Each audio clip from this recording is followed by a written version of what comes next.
The wind off the high plains didn't ask permission. It came hard and mean across the Cheyenne Depot platform, carrying ice that stung like thrown gravel. Ronan Mercer stood with his collar pulled high, watching passengers spill from the eastbound train in clouds of steam and coal smoke. January 1881 had teeth, and Wyoming wasn't gentle about showing them. He'd been waiting 40 minutes, long enough for his beard to collect frost, long enough to wonder, again, if this whole arrangement was the stupidest decision he'd made since Margaret died. The agency letter sat folded in his coat pocket, creased from too many readings. Miss Celeste Ashbourne, 26 years of age, educated, refined temperament, seeking respectable marriage and new beginning in Western territories. The words had seemed reasonable enough when he'd read them by lamplight at the ranch. Out here in the cold, with reality bearing down like the 415 from Denver, they felt like promises written in a language he didn't speak. Ronan wasn't looking for romance. He'd buried that with Margaret 3 years back, along with a piece of himself that wasn't coming back. What he needed was practical help. Someone to cook decent meals, mend clothes, maybe teach Elsie her letters properly. The ranch demanded too much for one man and a 7-year-old girl to manage alone, even with Miriam Cole's help. A frontier woman who understood hard work. That's what the situation required. The last passengers were stepping down now. A mining family with too many children, an older gentleman in a businessman's coat, 2 cowboys who looked half frozen and wholly drunk, no woman traveling alone. Ronan felt something unknot in his chest. Relief, maybe, or disappointment wearing Relief's coat. The agency had made a mistake, or Miss Ashbourne had reconsidered, or... Then he saw her.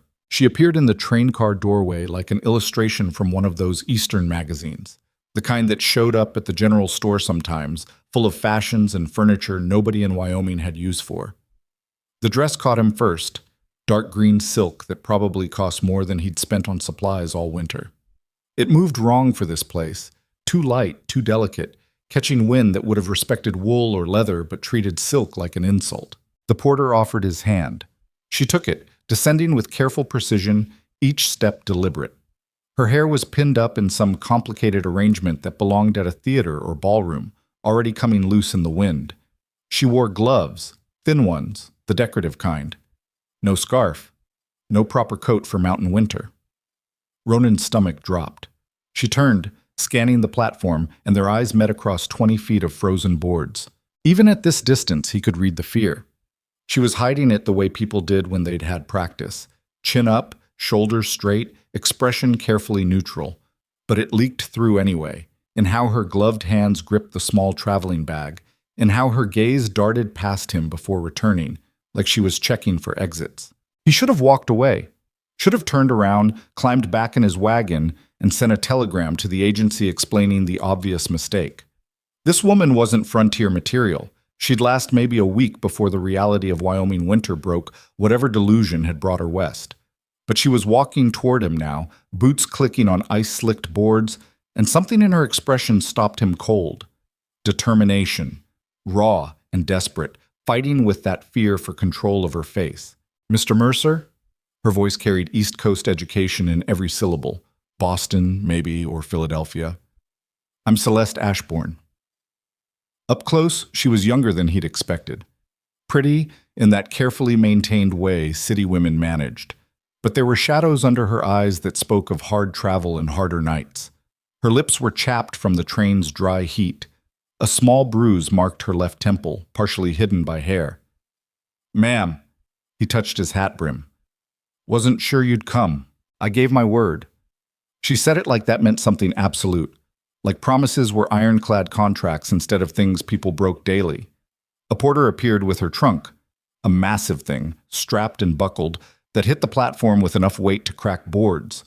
Ronan stared at it. One trunk meant permanent. One trunk meant she'd burned whatever bridges led back east. "That everything?" "Yes." "It's heavy." "I brought what I needed." Defensive now, that chin lifting another inch. The trunk's weight told stories. Books, probably. Fine clothes. All the wrong things for ranch life. He should say something. Should explain that Black Ridge wasn't some gentleman's estate with servants and parlors. Should give her the chance to climb back on that train while it was still here. "Mr. Mercer." Her voice dropped lower. Please, I've come very far. There it was again, that desperation, cracking through the refined accent. She wasn't asking for passage to the ranch. She was begging. The wind kicked up, and she shivered. Not the delicate shiver of women who practiced fainting. A real one, bone deep, the kind that came from wearing silk in a Wyoming January. "Wagons this way," Ronan heard himself say. Relief flooded her expression before she controlled it. "Thank you." He hefted the trunk. Christ, it was heavy, and started toward the wagon. Behind him, her footsteps followed, unsteady on ice but persistent. The ride out to Black Ridge took 2 hours on a good day. Today wasn't good. Snow had started falling, small and mean, the kind that found every gap in clothing. Ronan drove in silence, focused on keeping the horses steady. Beside him, Celeste sat rigid on the bench, both hands gripping her traveling bag like it contained something precious. She didn't complain. He'd give her that. Most city women would have filled the silence with nervous chatter or demands to turn back. She just endured, shivering beneath a coat that was probably fashionable somewhere, but useless here. After the first hour, he took off his heavy wool coat and held it out. "I'm fine," she said, teeth chattering. "You're freezing." "I said I'm fine." Stubborn then, he dropped the coat on the bench between them. "Suit yourself." 5 minutes later, she picked it up and wrapped it around her shoulders. Didn't say thank you, didn't need to. Her whole body relaxed slightly, and that was answer enough. "How far is the ranch?" Her first words since leaving town. "Another hour, maybe more, with this weather." Silence fell again, then, "You have a daughter." "Elsie, she's 7. "The agency mentioned her mother passed." "I'm sorry." Ronan kept his eyes on the road. 3 years back, fever. That must have been difficult. It was what it was. He didn't want sympathy, especially not from a stranger who'd be gone before spring. "Elsie's a good kid, smart, but she needs a woman's influence." "I'll do my best." The way she said it, formal, like accepting a job position, scraped against something in him. This whole arrangement scraped. A business transaction dressed up in the language of marriage and family. Margaret would have hated it. "Miss Ashbourne." "Celeste, please." "Celeste." The name felt strange in his mouth. "I need to be straight with you. Ranch life isn't easy. We're up before dawn, work until dark. Winter's the hardest. Animals still need feeding, water troughs freeze, repairs can't wait for spring. I can't offer you comfort or luxury." "I didn't come west expecting luxury." "Then what did you expect?" She didn't answer immediately. When she did, her voice was quiet. A chance to start over. Something in those words made him glance at her.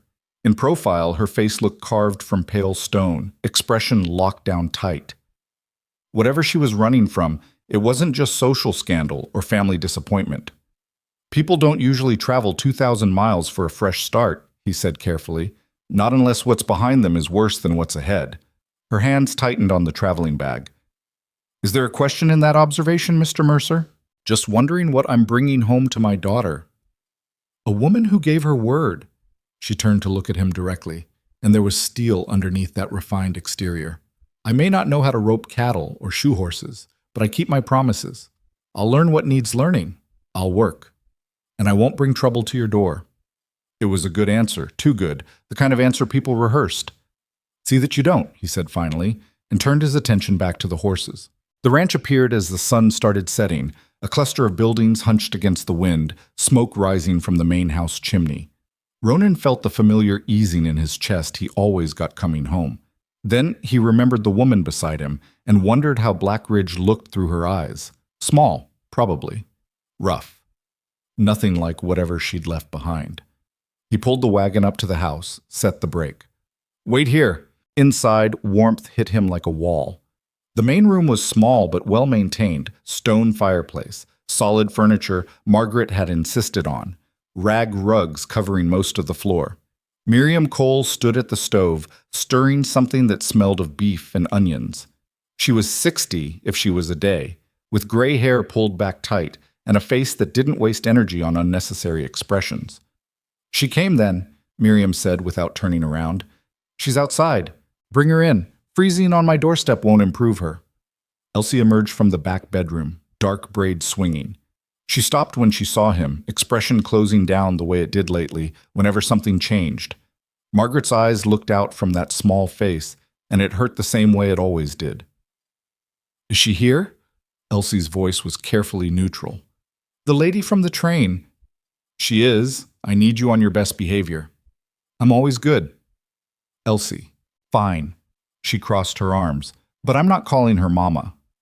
Nobody asked you to. Ronan crouched down to her level. Just give her a chance. Can you do that? Elsie's jaw set in a line he recognized. Pure stubborn Mercer. I guess. Outside, Celeste was still sitting on the wagon bench, staring at the house like it might bite. When Ronan opened the door, she flinched. Come on, he said, before you freeze solid. She descended carefully, and he watched her take in her surroundings. The barn needed paint, the chicken coop listed to one side. Nothing here was refined or elegant. It's not much, he said, defensive despite himself. It's solid. She said it like she meant it. That matters more. He carried her trunk inside, Celeste following. The moment she crossed the threshold, Miriam turned from the stove to examine her with the same critical eye she'd used judging livestock. You're half frozen, Miriam announced, and that dress is ridiculous. Celeste's spine straightened. I'm pleased to meet you too. Miriam's eyebrows rose. Got some spine, at least. That's something. I'm Miriam Cole. I keep this house running. You'll answer to me on domestic matters. I understood I'd be managing the household. Managing implies knowing what you're doing. You know how to cook on a wood stove, preserve vegetables, render lard, make soap? Celeste's silence was answer enough. That's what I thought, Miriam said, not unkindly. You'll learn or you'll starve. Either way, it's education. She gestured toward the bedroom. Elsie, show Miss Ashbourne where she can clean up before supper. Elsie had been watching from beside the fireplace, eyes huge. Now she stepped forward slowly, studying Celeste like a puzzle she didn't have pieces for. You're pretty, Elsie said finally. Thank you. Celeste knelt down, bringing herself to the girl's height. You must be Elsie. Your father's told me about you. What did he say? That you're smart and good, that you help with the animals. Elsie nodded seriously. I got my own chickens, 6 of them. One's named Princess, but she's mean. Chickens can be contrary. Celeste said it with such gravity that Elsie's mouth quirked, almost a smile. You talk funny. Elsie, Ronan started. It's all right. Celeste's attention stayed on the girl. I'm from very far away, Philadelphia. People speak differently there. Can you teach me? To speak like I do? Uh-huh. If you'd like. Though I suspect Wyoming has better things to teach. Elsie considered this. Then, decision made, she held out her hand. Come on, I'll show you where to wash. Celeste took the small hand in her gloved one and stood.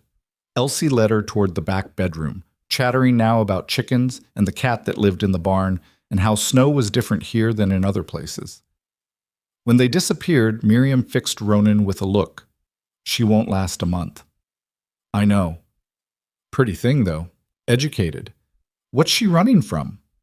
Didn't ask. Should have. Miriam returned to her cooking. Women like that don't end up on mail-order trains without reason, and reasons have ways of following people west. Ronan hung his coat by the door, trying not to think about the fear he'd seen in Celeste's eyes at the station. She said she wouldn't bring trouble. They all say that. Supper was awkward. Celeste sat at the table like she was attending a formal dinner, back straight, hands folded. She picked at Miriam's stew, which was actually good, with the appetite of someone who'd forgotten how to be hungry. Elsie filled the silence with questions. Where did Celeste live before? Did she have chickens in Philadelphia? What did city girls do all day? Celeste answered patiently, but Ronan could see exhaustion creeping in around her eyes. Finally, Miriam stood. Elsie, bedtime. You can interrogate Miss Ashbourne tomorrow. But now. Elsie trudged off to bed, casting one last curious look at Celeste. When she was gone, Miriam began clearing dishes. I can help, Celeste offered. Tomorrow. Tonight you're dead on your feet. Miriam's tone had softened slightly. Guest room's made up. Ronan, show her. The guest room was small, just a bed, a washstand, and a trunk at the foot for storage. Ronan set Celeste's massive trunk down with a thud that rattled the floorboards. "It's not fancy," he said. "It's warm. That's enough." Celeste stood in the doorway, still wearing his coat over her ridiculous dress. "Thank you, Mr. Mercer, for coming to the station, for bringing me here." "Ronan, we're past formality, I figure." "Ronan, then." She hesitated. "I meant what I said earlier. I'll learn what needs learning." "I believe you'll try." He moved toward the door, then stopped. "Celeste, whatever you're running from, I'm not running." She said it too quickly. "Right." He met her eyes. "But if trouble does come looking, I'd appreciate warning before it arrives." Her expression shuddered. There won't be trouble. It was a lie. They both knew it. But Ronan nodded and left her to unpack whatever secret she'd carried 2,000 miles in that heavy trunk. In his own room, he lay awake listening to the house settle. Somewhere down the hall, Celeste was probably doing the same. He wondered what the hell he'd gotten himself into, bringing an East Coast stranger into his home, into Elsie's life. Margaret's photograph sat on the bedside table, her smile frozen in time. She'd been strong, a true frontier woman who'd known how to shoot, ride, and work alongside him without complaint. Everything Celeste wasn't. "I'm trying," he told the photograph quietly. "Elsie needs someone." The photograph didn't answer. Outside, wind rattled the shutters, and snow began falling harder. Somewhere in that storm, Ronan would have bet money that trouble was coming. He just didn't know it was already here. Morning came brutal and early. Ronan was up before dawn, like always, heading out to feed stock and break ice on water troughs. The cold worked into his bones, familiar and unforgiving. When he came back in for breakfast, chaos had already erupted. Smoke poured from his kitchen. Miriam stood at the stove, arms crossed, expression somewhere between amusement and exasperation. Celeste was beside her, face flushed, staring at a skillet of what might have once been eggs, but now looked like charcoal. "I don't understand," Celeste was saying. "I followed the instructions exactly." "Instructions don't mean spit if you can't judge heat," Miriam said. "A wood stove isn't your fancy city gas range. You have to feel the temperature. How am I supposed to feel experience, which you'll get if you stop burning everything first?" Miriam took the ruined pan and dumped its contents into the slop bucket. "Try again." Celeste's hands were shaking slightly as she cracked new eggs into the pan. Ronan watched her fight for control. The same determination he'd seen at the station, stubborn and desperate. The second attempt went better. The eggs still came out unevenly cooked, but they were recognizable as food. "Progress," Miriam announced. "Now do the bacon without setting anything on fire." Elsie appeared, dressed for chores, and stopped to stare at the kitchen disaster. "What happened?" "Miss Ashbourne is learning to cook," Miriam said. "Can she learn outside? It smells bad in here." "Elsie," Ronan warned. "What?" "It does." Celeste set down her spatula carefully. "She's right. I apologize for the smell." "Don't apologize to the child," Miriam said. "Just cook better next time." Breakfast was edible, if unimpressive. Celeste sat at the table looking exhausted, and Ronan realized she probably hadn't slept. The dark circles under her eyes had deepened. "You should rest today," he said. "Get your bearings." "I need to learn the routine, what my responsibilities are." "Your responsibility today is not collapsing." He stood, heading for his coat. "Miriam will show you around when you're ready. I've got fence repairs." "Can I help?" He paused, hand on the door. "Have you ever mended a fence?" "No, but then you'd slow me down. Stay here. Learn the kitchen. That's enough for now." He left before she could argue, stepping into cold that felt cleaner than the complicated air inside. The fence repairs took most of the day. Hard, mindless work that let him think. Or try not to think. By the time he returned, the sun was setting and his hands were raw despite gloves. Inside, something had shifted.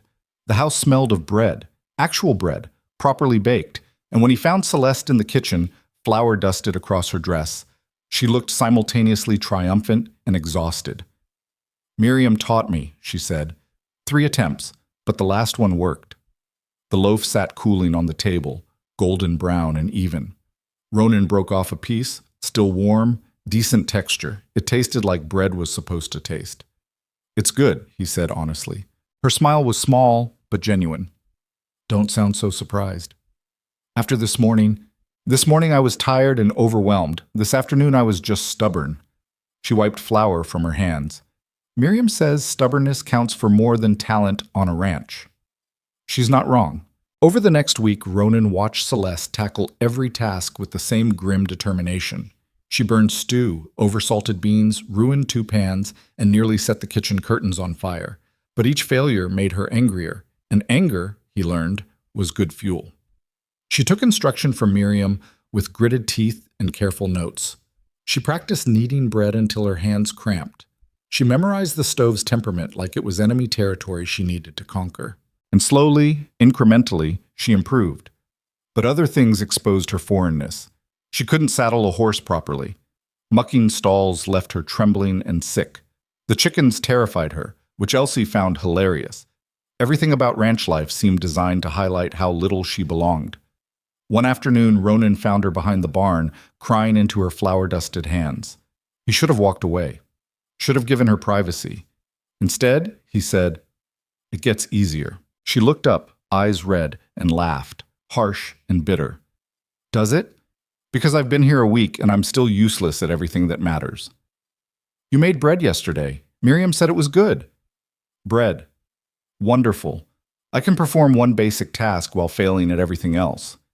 She stood, brushing dirt from her skirt. "I don't belong here.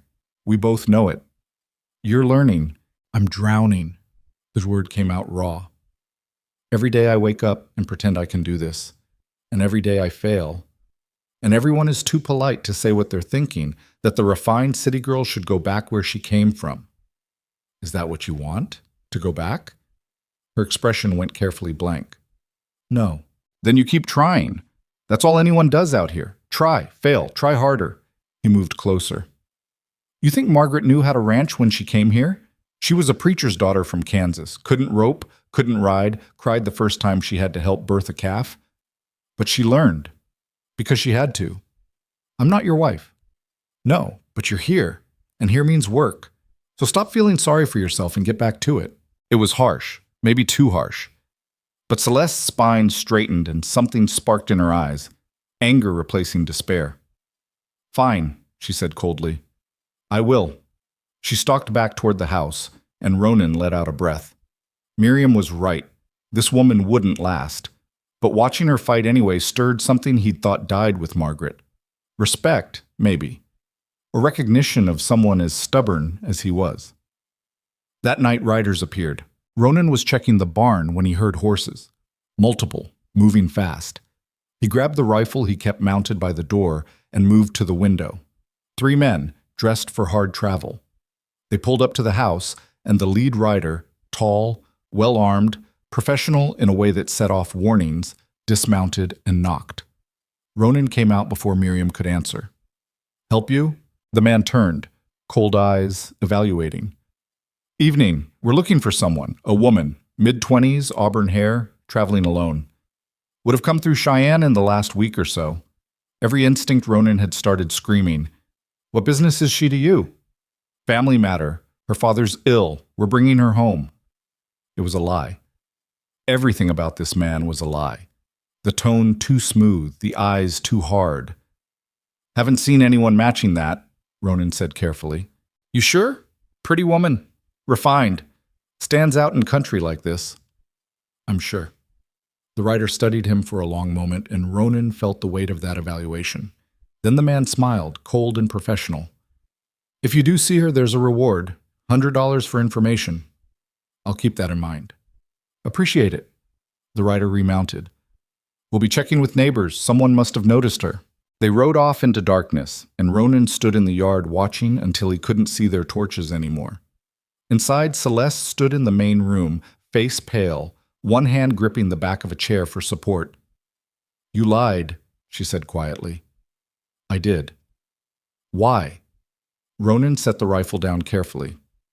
"Because men don't ride out in the middle of nowhere offering $100 rewards for sick fathers. They do it for property, debts, or crimes." He met her eyes. "Which one are you?" She didn't answer, just stood there trembling, all that careful control finally cracking. Celeste, what did you do? Nothing. Her voice broke. I did nothing except be born to the wrong father and inherit the wrong fortune. But they think I'm theirs, they think they own me, and they'll kill anyone who gets in their way of taking me back.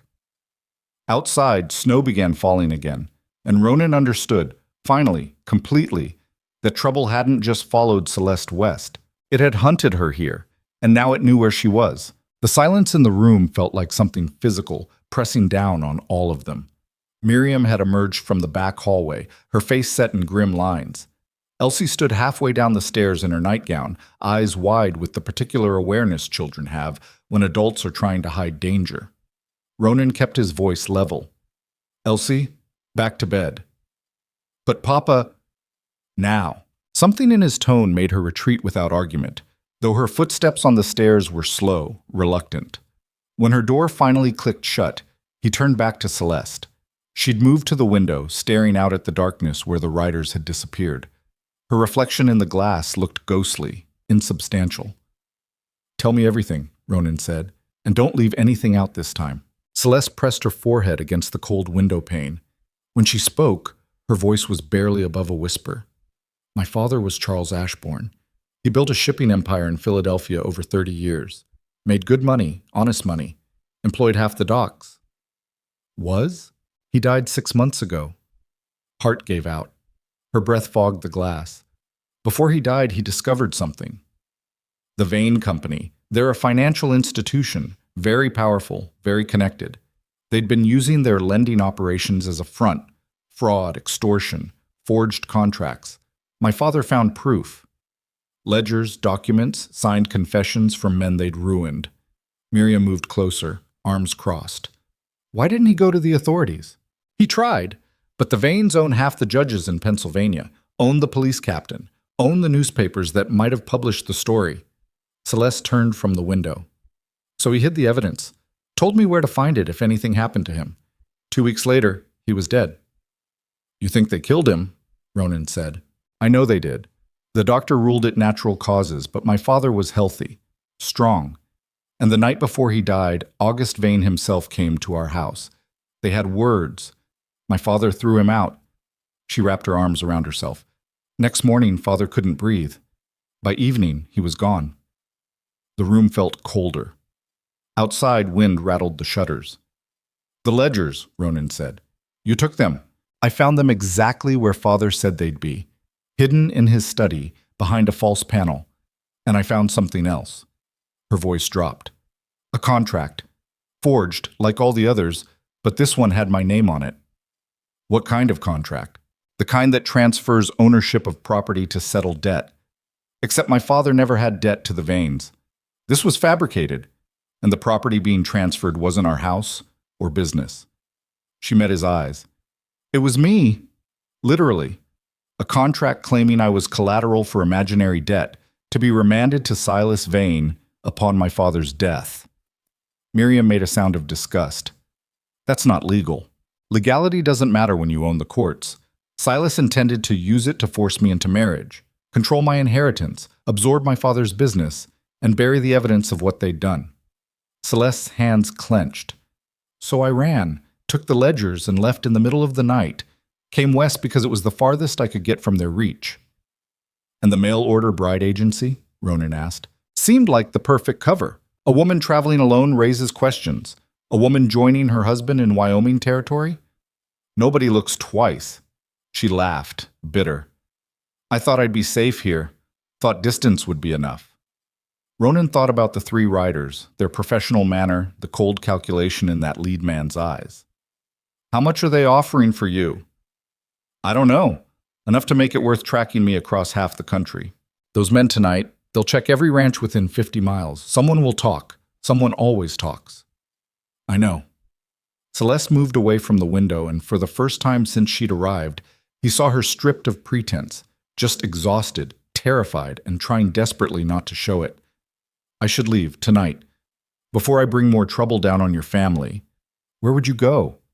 I don't know, California maybe, or north to Montana. In the middle of winter, you wouldn't last a week. Ronan picked up his rifle, checking it by habit. Besides, running didn't work the first time. What makes you think it'll work now? Then what do you suggest? Waiting here until they come back with more men? Miriam cut in before Ronan could answer. The girl's right about one thing. Staying silent won't help. Those riders will ask questions in town. Someone saw her arrive. Someone always sees. Then we need a story, Ronan said slowly. Something that explains her presence and doesn't invite more questions. Like what? He looked at Celeste, an idea forming that felt simultaneously insane and inevitable. The truth. Or close enough. You came here as my mail-order bride. We were supposed to marry, so we marry. Celeste stared at him. What? A legal marriage puts you under my protection, gives me standing to refuse those bounty hunters. A man's got a right to defend his wife. That's not... You cannot... She struggled for words. We barely know each other. I know you're in trouble. Know you need help. Know those ledgers you're carrying might be the only thing keeping you alive. He set the rifle down. And I know that if we send you out into a Wyoming winter alone, you'll die. So this is the practical solution. Practical. She said it like the word tasted wrong. You're talking about marriage. I'm talking about survival. Yours and mine. Those riders come back and find out I lied to them? They'll assume I'm hiding something. Better to have a legal reason for it. Miriam shook her head. This is madness. You have a better idea? Give her a horse and supplies. Send her north before dawn. So she can freeze to death outside of our jurisdiction? That's your solution?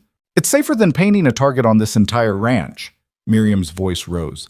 You bring the law down on us. What happens to Elsie? You thought about that?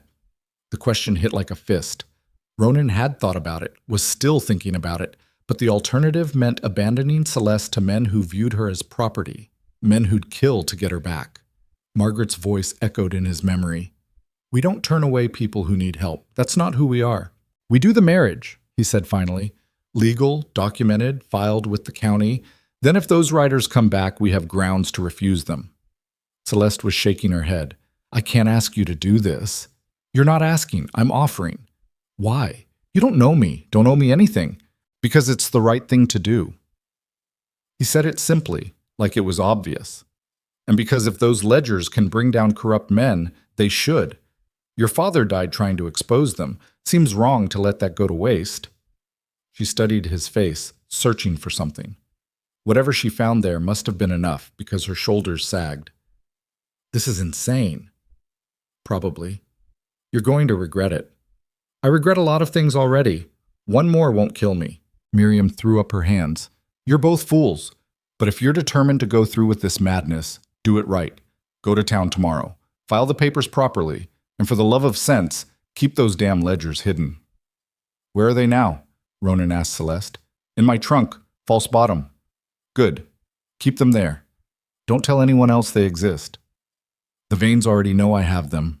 But bounty hunters might not. All they know is they're looking for a runaway woman. We keep it simple. You came here to marry me. We're making it legal. End of story. Celeste wrapped her arms tighter around herself. And when they don't believe that, then we deal with it. Together. The word hung in the air between them. Together. It shouldn't have meant anything. They were strangers making a practical arrangement. But something in Celeste's expression softened, just slightly. All right, she said quietly. We'll marry. Ronan nodded, ignoring the way his stomach twisted. I'll ride to town at first light. Talk to Judge Winters. We can have the papers filed by afternoon. I should come with you. No, stay here. Less chance of someone recognizing you. He picked up his rifle again. Miriam, keep watch. Anyone comes to the house, you send Elsie to the barn, and you get Celeste out of sight. I'm not hiding, Celeste said. You are until those papers are legal. She looked like she wanted to argue, but exhaustion won. Fine. Ronan headed for the door, then paused. Celeste, those men tonight, did you recognize any of them? No, but that doesn't mean they weren't Vane's people. He has connections everywhere. Get some rest. Tomorrow's going to be complicated. He left before she could respond, stepping out into cold that bit through his coat. The riders' tracks were still visible in the snow, heading south toward town. Ronan studied them, memorizing the pattern. 3 horses, all well shod, moving with purpose. Professional hunters, then, not random drifters looking for reward money. This was going to get worse before it got better. Inside the barn, he checked on the animals, more for something to do than necessity. The horses were settled, the cow chewing cud peacefully. Everything normal, except nothing was normal anymore. He'd just agreed to marry a woman he'd known for a week, a woman being hunted by powerful men with forged contracts and murder on their record. A woman who'd already proven she couldn't cook, couldn't ranch, and probably couldn't survive Wyoming winter without constant help. Margaret would have called him 7 kinds of fool, but she also would have done the same thing. Couldn't turn away someone in need. That was pure Margaret. Drove him crazy sometimes, how she'd take in stray animals, feed drifters, help neighbors who couldn't help themselves. I'm trying to do right by her memory, he told the darkness. Hope that's enough. The darkness didn't answer. It never did. Morning came too fast. Ronan was saddling his horse before sunrise, the frozen leather stiff under his hands. Miriam appeared at the barn door with coffee and yesterday's bread. "You're sure about this?" she asked. "No. That's honest, at least." She handed him the coffee. "That girl's got more secrets than she's telling." "Probably. And you're marrying her anyway." "I am," Miriam sighed. Margaret would have loved this. All drama and impossible odds. She had a soft spot for lost causes. Celeste isn't lost. She's hunted. There's a difference. Not much of one. Miriam leaned against the barn door. Those ledgers she's carrying, if they're real, if they have the kind of evidence she claims, that makes her dangerous.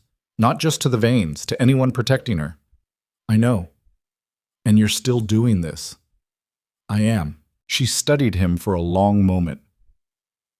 "You're a good man, Ronan Mercer. Stubborn and foolish, but good. Just don't get Elsie killed proving it." The words followed him all the way to town. Cheyenne looked different in morning light, harder, more suspicious. Ronan tied his horse outside the courthouse and climbed the steps to Judge Winter's office. The old man was already at his desk, surrounded by papers and legal books. "Ronan," Winters looked up over his spectacles. "Didn't expect you today. Need to file marriage papers." Both eyebrows rose. "That's so. The mail-order bride worked out then." "She did." "Fast work. She's only been here a week." "We're both practical people. No point in waiting." Ronan kept his voice casual. "Can you do the ceremony today?" "I could, but I'd need to see the lady first. Make sure she's entering this willingly." "She is." "Good. Bring her by this afternoon and we'll make it legal." Winters shuffled papers. "Any particular reason for the rush?" "Like I said, no point waiting." The judge gave him a long look that said he heard all the things Ronan wasn't saying. "You in some kind of trouble?" "No more than usual." "Ronan, can you do the ceremony or not?" Winters sighed. "This afternoon, bring the lady and 2 witnesses. I'll handle the rest." Ronan left before more questions could follow. Outside, the town was waking up. Shopkeepers opening, miners heading to work. The morning stage rolling in from Denver. Normal life. Continuing like the world wasn't about to get complicated. He was halfway to his horse when he heard his name. "Mercer, hold up." Sheriff Tom Harding crossed the street, badge catching morning light.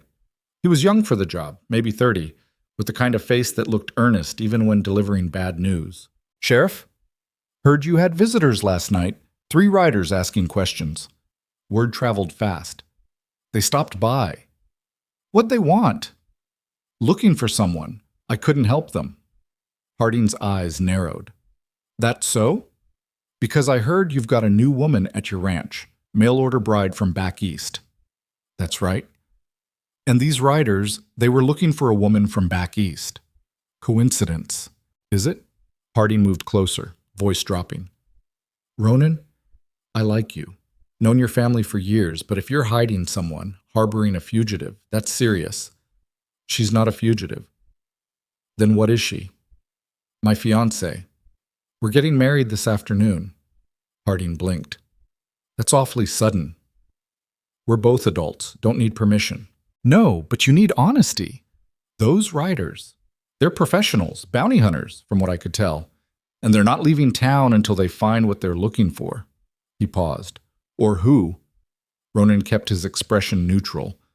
"Then I hope they find whoever they're searching for, but it's not my concern." "Make it your concern. Because if this goes sideways, if there's violence, I'll have questions, and I'll expect answers. Understood. Harding held his gaze another moment, then nodded and walked away. Ronan watched him go, feeling the noose tightening. This was the problem with small towns.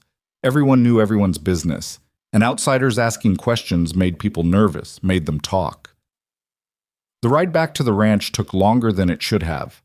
Ronan kept checking over his shoulder, watching for riders. But the plain stayed empty, just wind and snow and endless horizon. At the house, Celeste was in the kitchen with Miriam, attempting bread again. This batch looked better, golden brown, even rising. Progress. She looked up when he entered, flour on her cheek, hope and fear fighting for control of her expression. Well? Judge will do it this afternoon. We need to be there by 3. Relief flooded her face. Thank you. Don't thank me yet. Sheriff knows something's wrong, and those bounty hunters are still in town.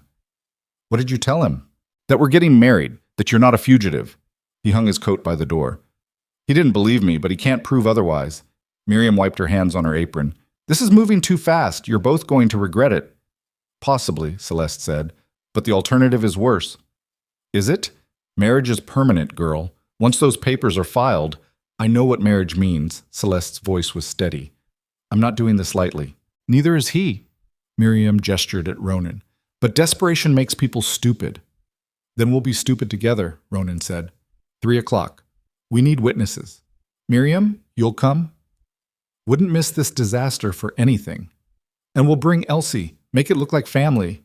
Celeste set down her bread dough. Should we tell her? What's really happening? She's 7. Tell her we're getting married because we decided it's right. She doesn't need to know about bounty hunters and forged contracts. She's going to ask questions. Let her ask. We'll answer what we can. Elsie did ask questions. Hundreds of them. Why were they getting married so fast? Did this mean Celeste was staying forever? Would she have to call her mama now? Could she be in the wedding? Ronan answered patiently, aware of Celeste watching him with an expression he couldn't quite read. Gratitude, maybe? Or guilt. By 2 o'clock, they were loading into the wagon. Celeste had changed into her best dress, still too fine for Wyoming, but at least it was clean. She'd pinned her hair up carefully, and in the afternoon light, she looked younger than 26, vulnerable. You don't have to do this, Ronan said quietly, before climbing onto the wagon seat. Yes, I do. There might be another way. There isn't. She met his eyes. Those men will keep hunting until they find me. This is the only protection that matters out here. Legal standing. A husband's right to defend his wife. She said it clinically, like reciting law.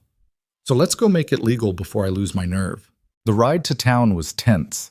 Elsie chattered about weddings she'd read about in books, oblivious to the undercurrent. Miriam sat rigid, watching the horizon like she expected riders to appear any moment. Cheyenne's streets were quiet when they arrived. Too quiet.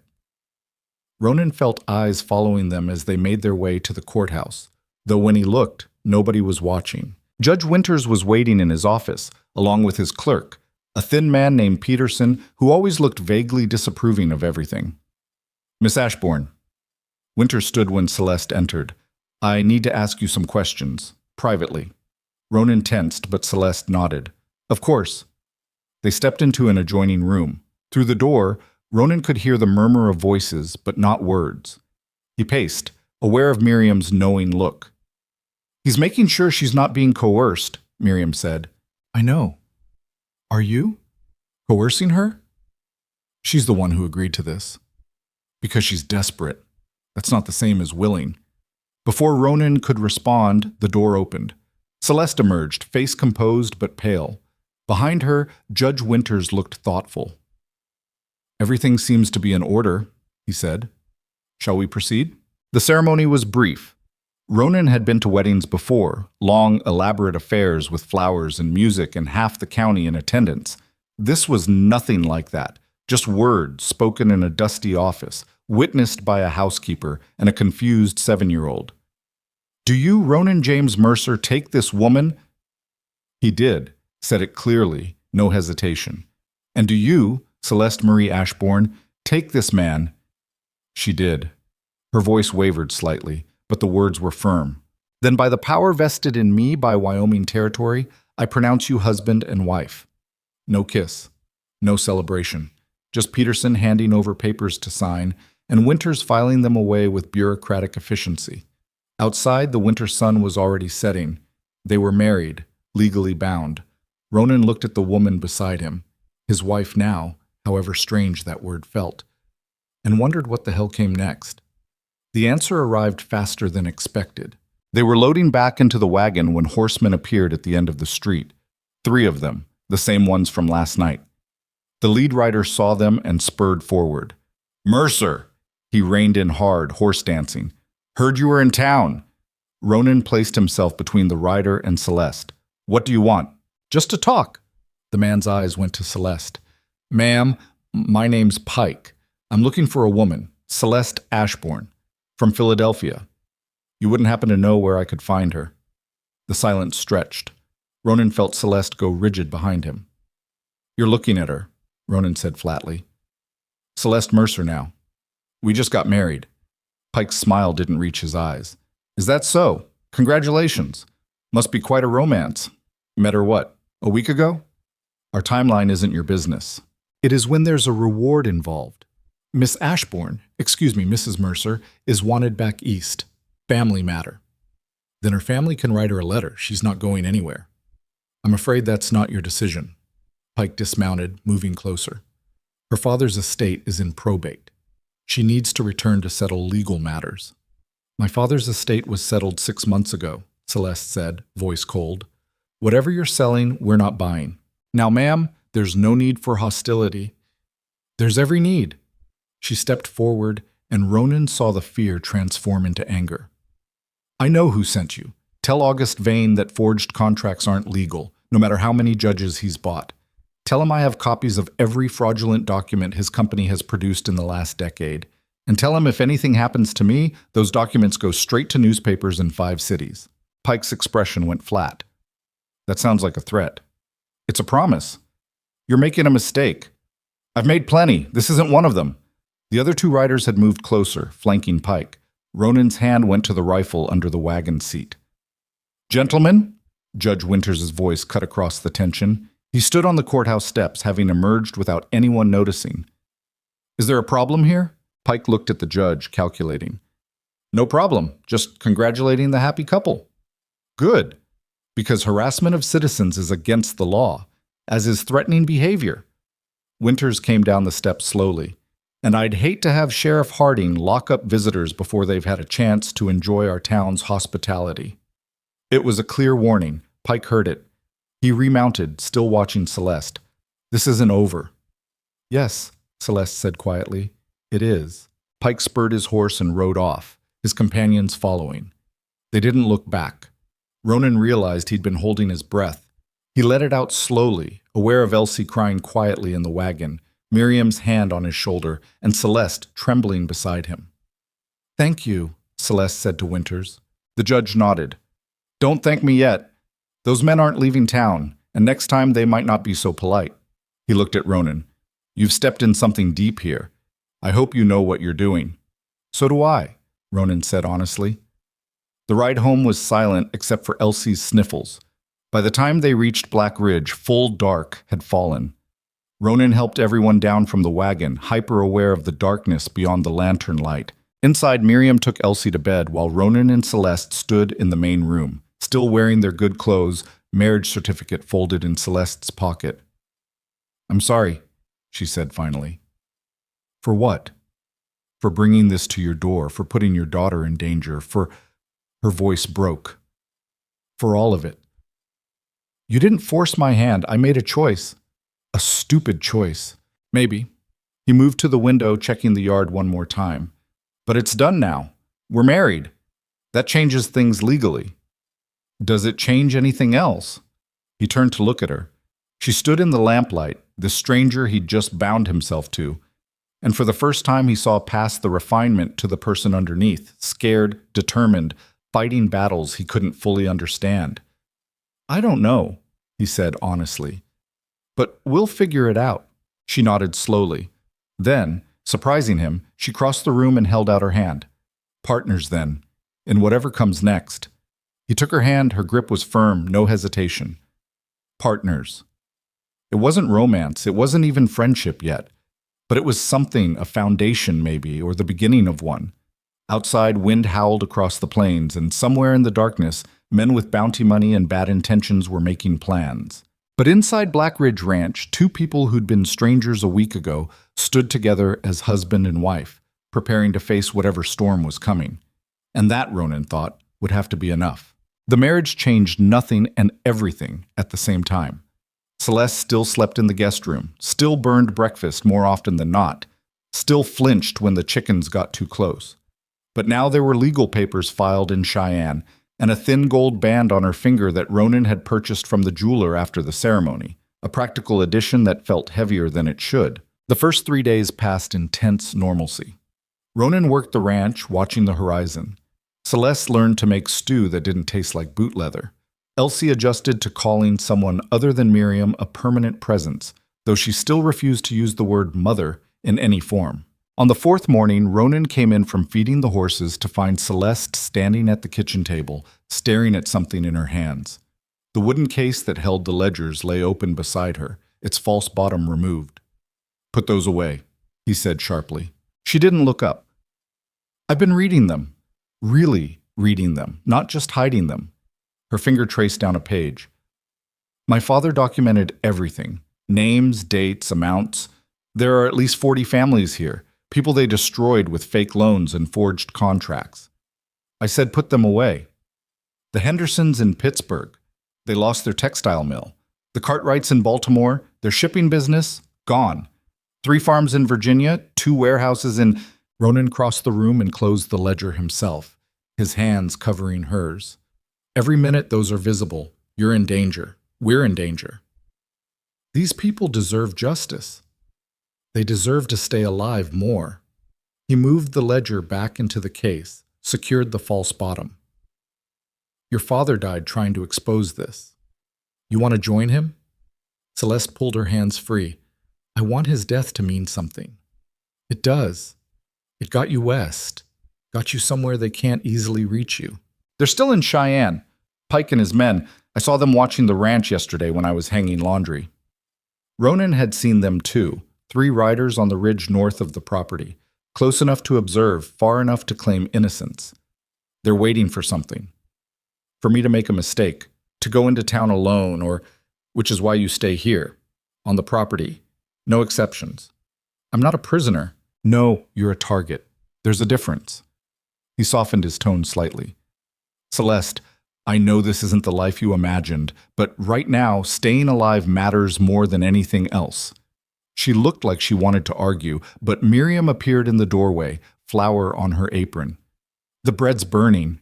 Celeste swore, something unladylike that made Miriam's eyebrows rise, and rushed to the stove. The bread was salvageable, barely. She pulled it out, frustration evident in every movement. "I hate this," she said to no one in particular. "Hiding, pretending, acting like everything's normal when we all know it's not." "Welcome to frontier life," Miriam said dryly. "Nothing's ever normal, and pretending is how we survive." The statement hung in the air, heavier than intended. Ronan watched Celeste absorb it, saw something shift in her expression. "Teach me to shoot," she said suddenly. "What?" "You heard me. If I'm going to be stuck here, if I'm going to be a target, I should at least know how to defend myself." She set down the bread with deliberate care. "Teach me." Ronan exchanged glances with Miriam, who shrugged. "Girl's got a point. Can't rely on you being here every minute." "Fine," Ronan said. "This afternoon. But you follow instructions exactly, or we stop." Agreed. Teaching Celeste to shoot turned out to be an exercise in patience. She held the rifle wrong, flinched at the recoil, and couldn't hit a barn door from 10 feet away. But she kept trying, jaw set in that stubborn line he'd come to recognize. "You're anticipating the shot," Ronan said for the 5th time, repositioning her shoulders. "Stop thinking about the noise and focus on the target." "I am focusing." "You're squinting. Keep both eyes open." "That doesn't make sense." "It doesn't have to make sense. It just has to work." He stepped back. "Try again." She fired. The tin can she'd been aiming at remained untouched, but at least the shot went in the general direction. "Better," he lied. You're patronizing me. I'm encouraging you. There's a difference. I'm terrible at this. You're learning. Learning looks like terrible at first. He reloaded the rifle for her. Margaret couldn't hit anything her first month either. Took her forever to get comfortable with the recoil. Celeste lowered the rifle, studying him. You don't talk about her much. Not much to say. There's always something to say about people we've lost. The observation cut closer than he expected. She was good with the rifle eventually. Better than me, actually. Had a steady hand. He gestured at the targets. Your turn. Celeste raised the rifle again, and this time when she fired, the can jumped. Not a clean hit, but contact. There, Ronan said, genuine this time. That's progress. Over the next week, Celeste's shooting improved incrementally. She also started learning to ride properly.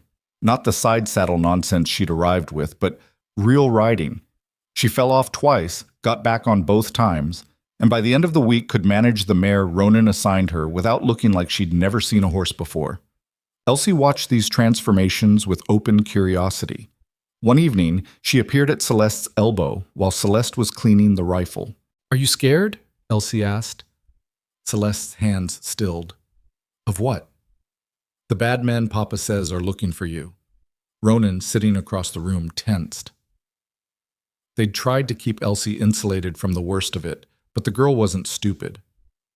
Yes, Celeste said simply. I'm scared.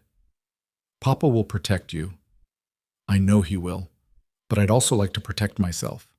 She resumed cleaning, movements methodical. That's why I'm learning to shoot. Elsie processed this. Can you teach me? Absolutely not, Ronan said, but Papa, you're 7. When you're 12, we'll talk about it. That's forever away. Then you'll have plenty of time to practice patience. He stood, stretching. Bedtime. But now. After Elsie reluctantly disappeared to her room, Celeste set the rifle aside. She's braver than I was at her age. She's had to be. Lost her mother young. That changes a person. I lost my father young, too. It doesn't make you brave, just careful. Ronan studied her in the lamplight. This woman who'd arrived in silk and was now sitting with gun oil on her hands, talking about fear like it was something to measure and manage. You're doing better than you think. At what? Shooting? I can barely hit a target. At surviving. That's harder than it looks. The words settled between them, acknowledgement of everything unspoken. Before Celeste could respond, hoofbeats sounded outside. Multiple horses, moving fast. Ronan grabbed his rifle. Get Elsie! Back bedroom! Don't come out until I say. Celeste moved without argument, and he heard her wake Elsie with quiet urgency. Miriam appeared from the kitchen with the shotgun she kept loaded. How many? She asked. 4, maybe 5. Those bounty hunters? We're about to find out. Ronan opened the door carefully. In the yard, 5 riders sat their horses in a loose semicircle. Pike was in the center, flanked by his usual 2 companions plus 2 new faces. All were armed.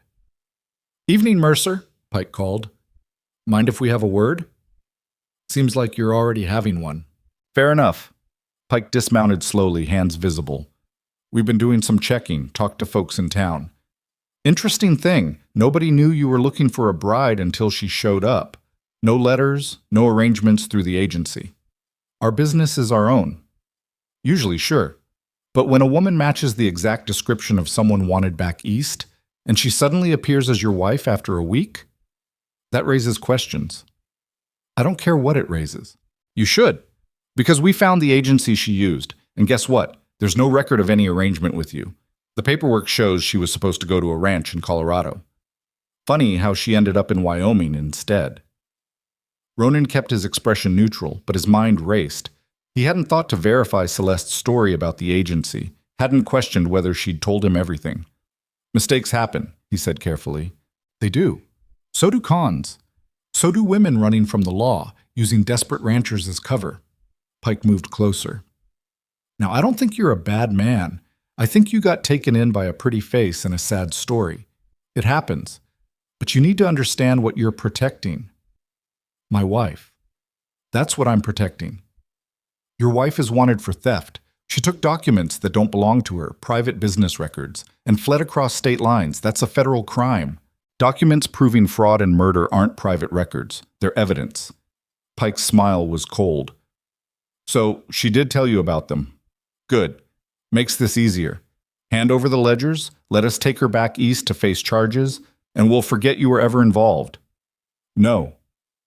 Mercer, be reasonable. I said no. Ronan raised the rifle slightly. You're on my property, making accusations about my wife. I'm giving you one chance to leave peacefully. One of the new riders shifted in his saddle, hand moving toward his gun. Pike held up a hand, stopping him. We're leaving, Pike said. But this isn't over. Those ledgers are stolen property. The woman you married is a criminal, and protection or no protection, she's going to answer for what she's done. She'll answer when there's actual law involved, not bounty hunters working for the people she's trying to expose. Pike's expression hardened. You're making a mistake. When this comes back on you, and it will, don't say you weren't warned. They rode out, but the threat lingered like smoke. Ronan stood in the doorway until their torchlights disappeared, then went back inside. Celeste emerged from the back bedroom, Elsie clinging to her hand. They know. They know some of it, not all. He set the rifle down. You want to tell me about the agency? About how the paperwork was supposed to send you to Colorado? She had the grace to look embarrassed. I changed the destination after I paid. The clerk wasn't paying attention. I wrote Wyoming because it was farther from Philadelphia. And you didn't think to mention this? Would it have changed anything? It would have meant I knew the whole story. The whole story is that I'm running for my life and I used whatever tools I had available. I'm not apologizing for that. Ronan wanted to be angry, but exhaustion won. What else haven't you told me? Nothing that matters. Everything matters when men show up at my door calling my wife a criminal. I'm not... She stopped, visibly controlling herself. I took those ledgers because they're evidence. Because people deserve to know what the Vanes have done. That's not theft. That's justice. Justice doesn't mean anything if you're dead. Then what do you suggest? Hiding here forever? Waiting for them to eventually wear us down? I suggest we stay alive long enough to figure out a real solution. There is no real solution, don't you understand? The Vanes own half of Pennsylvania. They have resources, connections, money. They will never stop hunting me. Marriage doesn't change that. Distance doesn't change that. Nothing changes it except exposing them publicly. And how do you plan to do that from a ranch in Wyoming? Celeste opened her mouth, closed it. She didn't have an answer. Elsie, who'd been silent through the exchange, tugged on Celeste's hand. I'm scared. The anger drained from Celeste's face. She knelt down, bringing herself to Elsie's height. I know, sweetheart. I'm scared too. Are the bad men going to hurt us? Not if we're smart. Not if we're careful. She glanced at Ronan. And not if we stick together. It was the right thing to say. Ronan saw Elsie relax slightly, watched her accept the reassurance, even if it might be a lie. Children needed that sometimes, comforting lies that let them sleep. After Elsie was back in bed, Ronan and Celeste sat at the table, the ledger case between them. I need to see them, Ronan said. All of them. If I'm defending this, I need to know what I'm defending.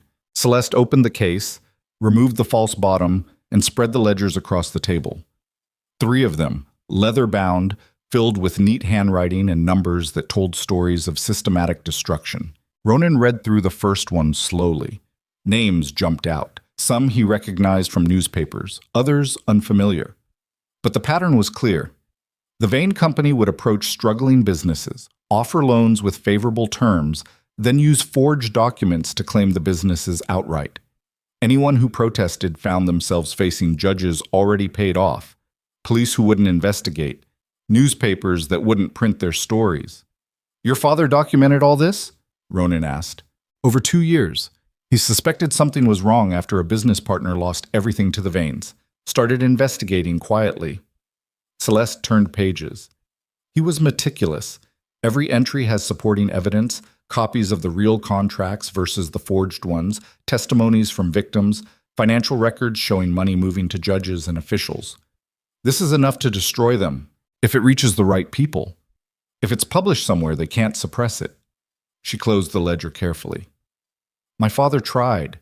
He took it to 3 different newspapers in Philadelphia. They all refused to print it. Too dangerous, they said. Too powerful an enemy. So we find a newspaper that's not afraid. Where?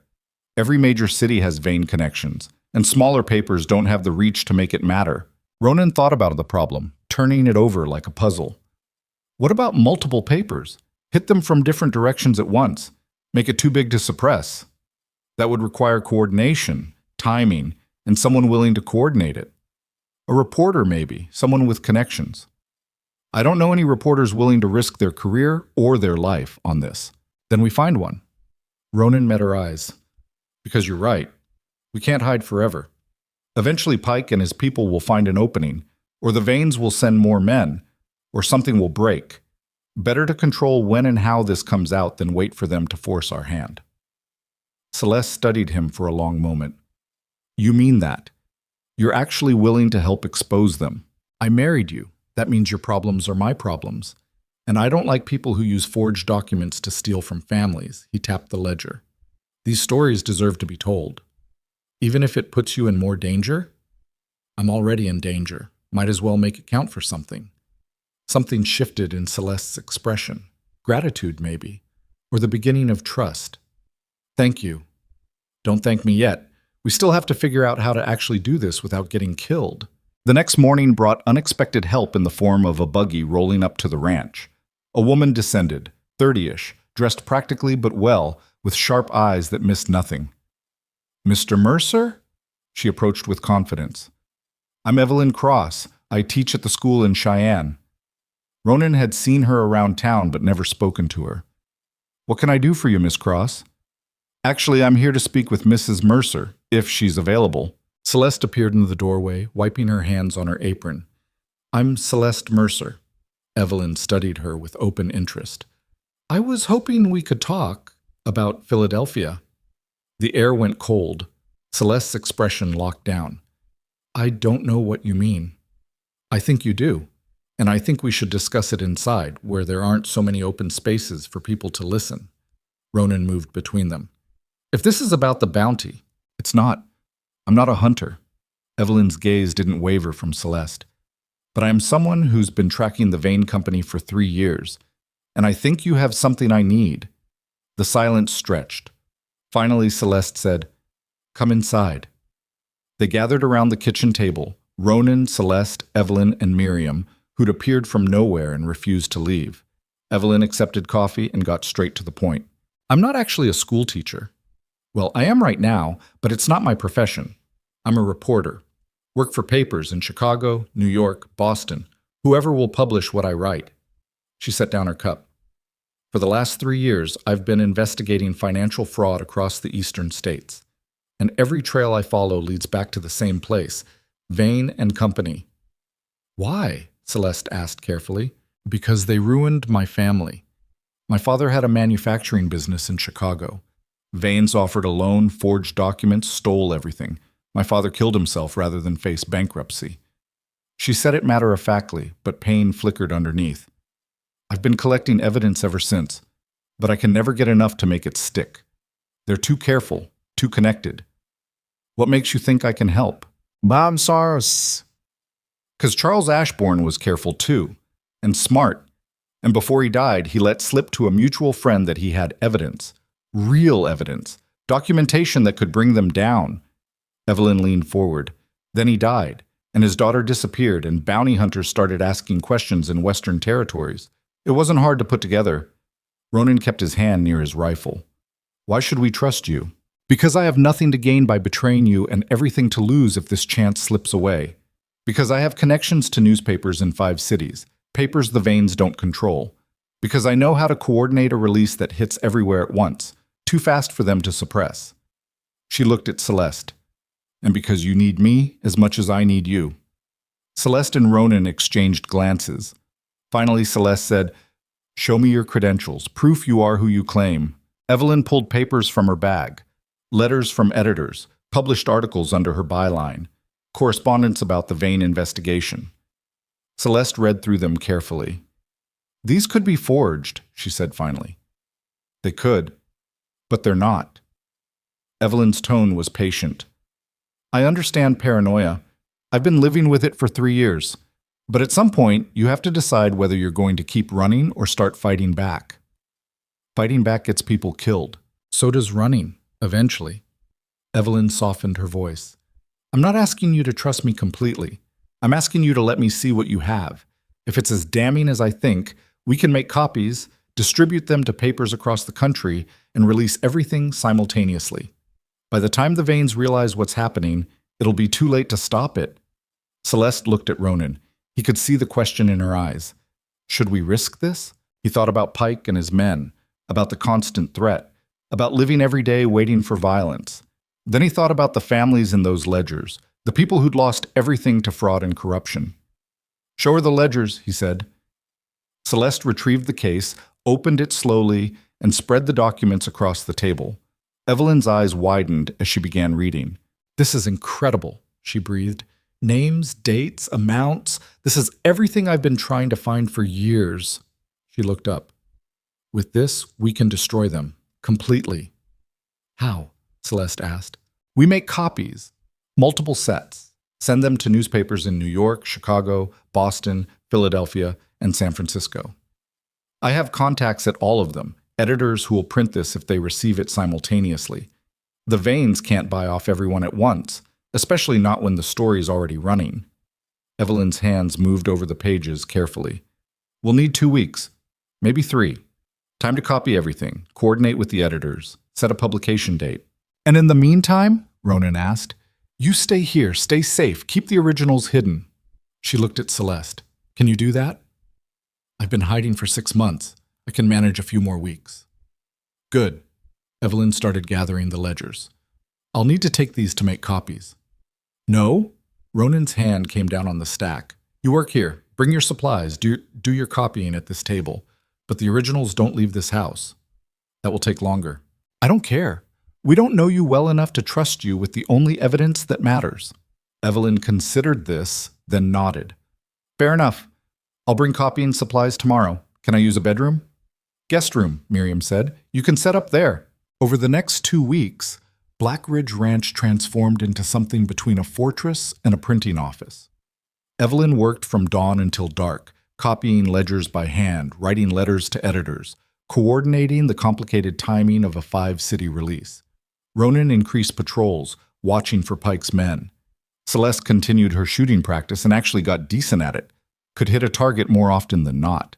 And slowly, carefully, something like friendship formed between the 3 women working in that house. Evelyn told stories about her reporting adventures. Miriam shared frontier wisdom. Celeste learned to laugh again, some of the constant fear easing. One evening, Ronan found Celeste and Evelyn on the porch, watching the sunset.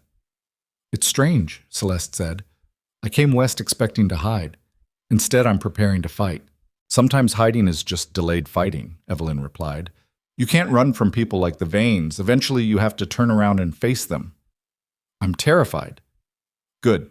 Fear keeps you sharp. Evelyn glanced at her. But you're not alone anymore. That matters. Ronan cleared his throat and both women turned. Sorry to interrupt. Just wanted to let you know Pike was in town again today, asking questions.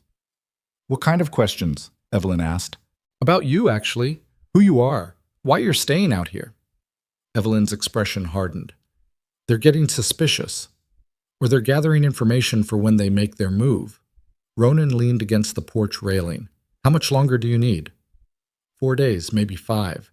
I'm almost finished with the copies and the letters are ready to send. Can you work faster? Not without sacrificing accuracy. And accuracy is everything with evidence like this. Celeste stood. Then we have 4 days to make sure they don't try anything stupid. She was right. But Ronan had a sinking feeling that 4 days might be 3 too many. Pike had been patient, too patient. Men like that didn't wait unless they were planning something. The answer came 2 nights later. Ronan was checking the barn when he smelled smoke. Not wood smoke from the fireplace. Something sharper, more chemical. He ran outside and saw flames climbing the side of the chicken coop. Fire! He shouted, already moving. Miriam! Celeste! Fire! They emerged from the house, Evelyn behind them. Together they formed a bucket line, pulling water from the well, throwing it on flames that seemed determined to spread. The chickens were panicking, and Elsie was crying, and for 15 minutes, everything was chaos. They saved the coop, barely. The damage was extensive, but not total. And when Ronan examined the burn pattern, he found what he'd been afraid of: deliberate ignition points, too precise to be accidental. "They're sending a message," Evelyn said quietly, studying the charred wood. "What message?" "That they can reach you, that you're not safe even here." She looked at Ronan. "This is going to escalate." "I know. We need to finish the copying tonight. Get everything ready to send tomorrow. Can you do that?" "I'll have to." Evelyn headed for the house. "We're out of time." They worked through the night. Evelyn finished the last of the copies while Celeste helped organize them into packets for each newspaper. Ronan maintained watch, rifle ready, expecting another attack. It came at dawn. Riders appeared on the ridge, more than before. Ronan counted 8, all armed, moving with military precision. Pike led them, and in the growing light, Ronan could see they weren't just carrying guns anymore. They had torches. "They're going to burn us out," Miriam said flatly. "Not if we stop them first." Ronan checked his rifle. "Evelyn, get those packets ready to go. Celeste, can you shoot?" "Yes." "Then get a rifle." "Miriam? I know what to do." She was already loading the shotgun. "Elsie's in the cellar. She'll stay there until this is over." The riders descended the ridge slowly, deliberately, giving them time to see what was coming. Pike rode at the front, and when they were 50 yards out, he stopped. "Mercer," he called. "Last chance. Send out the woman and the documents, and we ride away peaceful." "Go to hell," Ronan shouted back. "Your choice."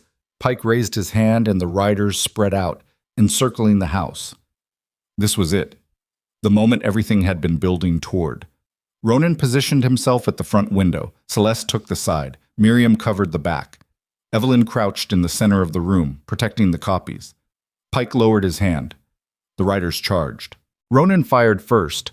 His shot took down the lead horse on the left flank, sending its rider sprawling into frozen dirt.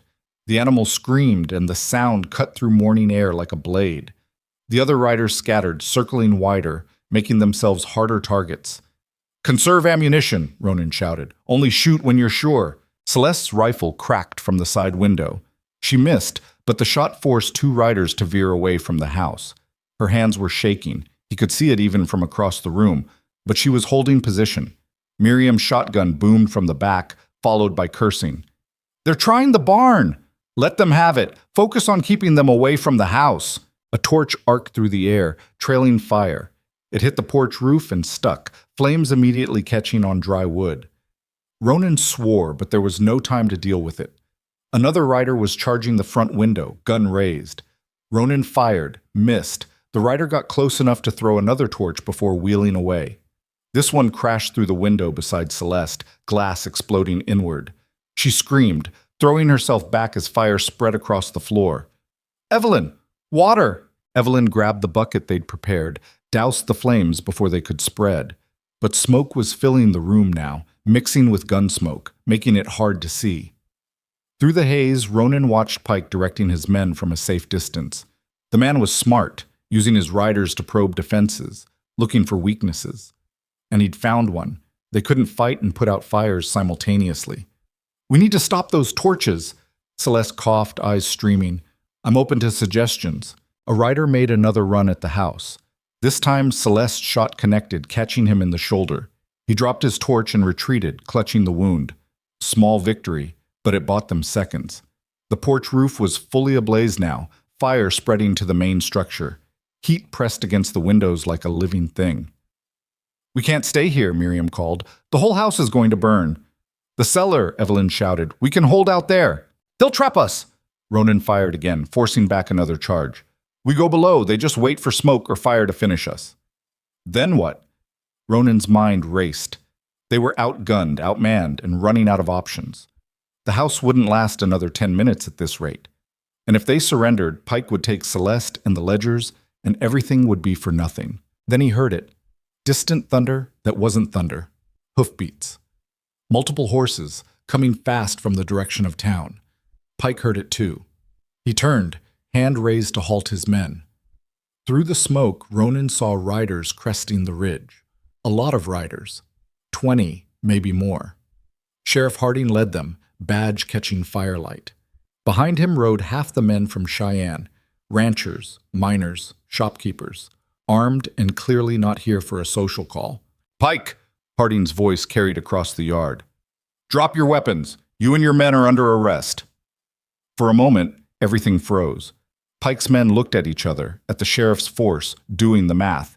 They were outnumbered 3-1 now. Pike's expression went cold. "On what charges?" "Arson, attempted murder, trespassing. Want me to keep going?" Harding moved closer, rifle leveled. "I said drop your weapons." One of Pike's men made a move toward his gun. Harding's shot kicked up dirt at the man's feet. "Next one goes higher. Drop them. Now!" Slowly, reluctantly, Pike's men dismounted and threw down their weapons. Pike was the last to comply, fury radiating from every line of his body. "This isn't over," he said. "Yeah, it is." Harding gestured, and several townsmen moved forward to secure the prisoners. "You're going to sit in my jail until the territorial marshal decides what to do with you." Ronan stumbled out of the burning house, Celeste and the others following. The packets of copied ledgers came with them, smoke-stained but intact. Half the porch was gone, windows were shattered, and the roof was mostly ash, but they'd survived. Judge Winters approached, his normally composed face showing unusual emotion. "Saw the smoke from town. Figured you might need help." "How did you know?" "Evelyn sent word 3 days ago. Asked me to organize men in case things went bad." He looked at the burning house. "Looks like her instincts were good."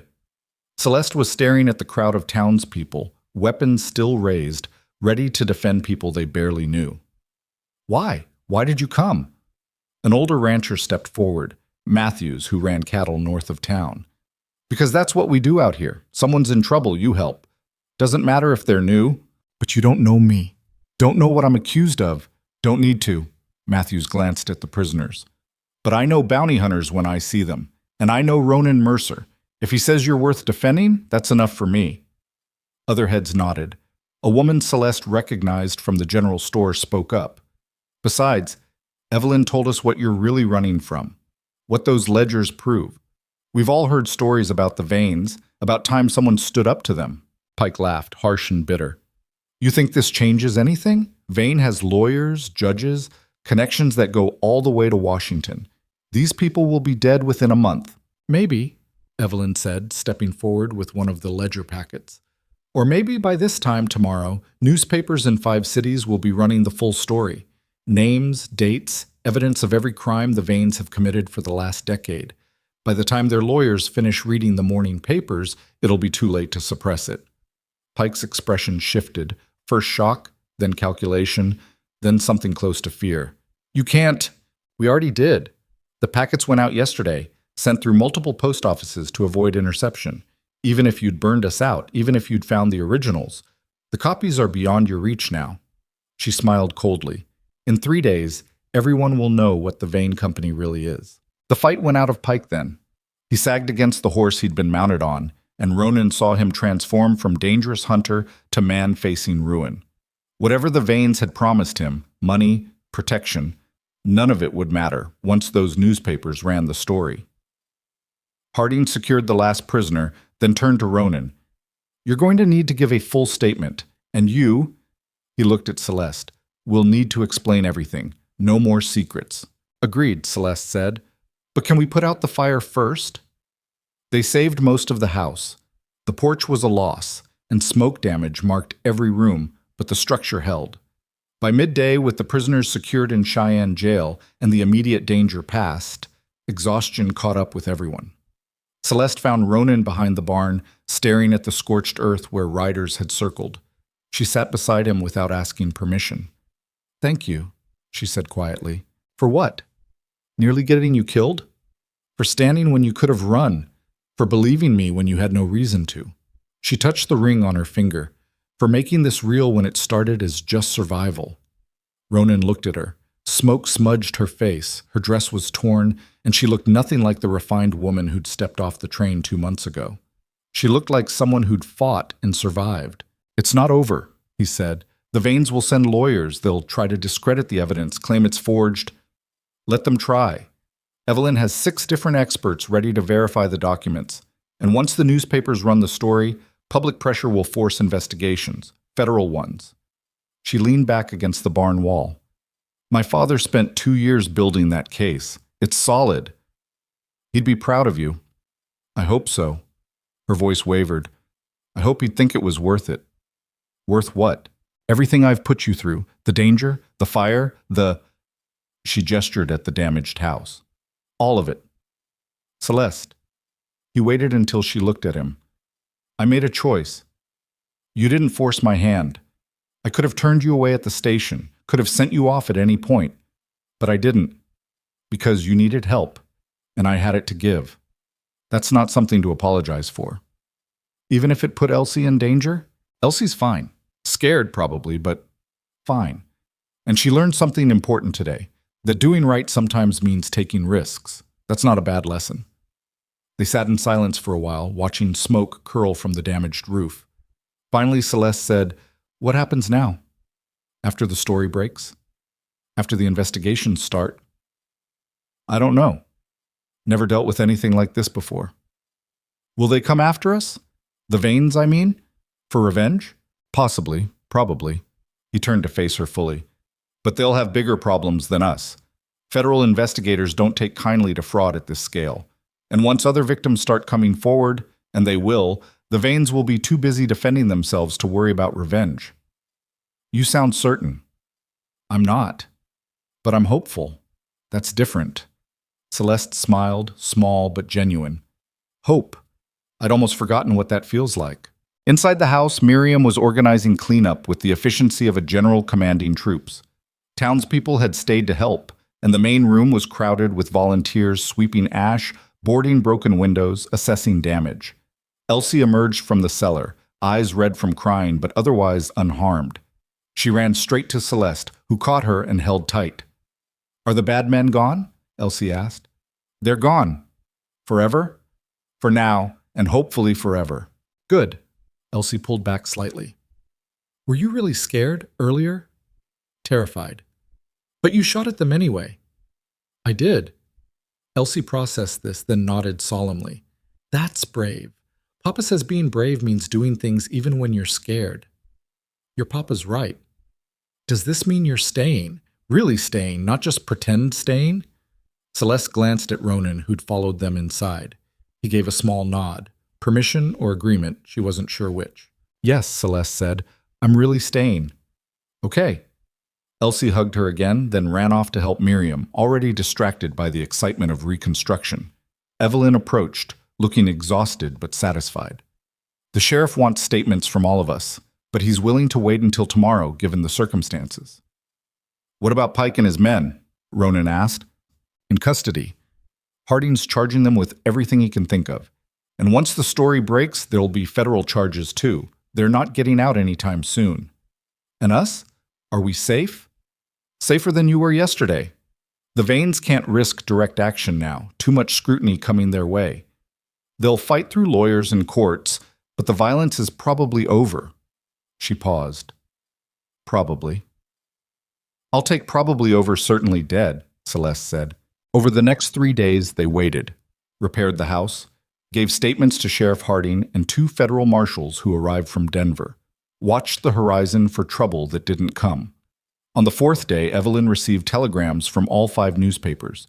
The story had run simultaneously, front page with full documentation. Within hours, additional papers had picked it up. By evening, the Vane scandal was national news. The telegrams kept coming. Victims coming forward, lawyers offering pro bono representation, politicians calling for investigations. The machinery of justice, slow but inevitable, beginning to turn. August Vane was arrested in Philadelphia on charges of fraud, extortion, and conspiracy. His son Silas tried to flee but was caught at the Canadian border. Their assets were frozen pending investigation.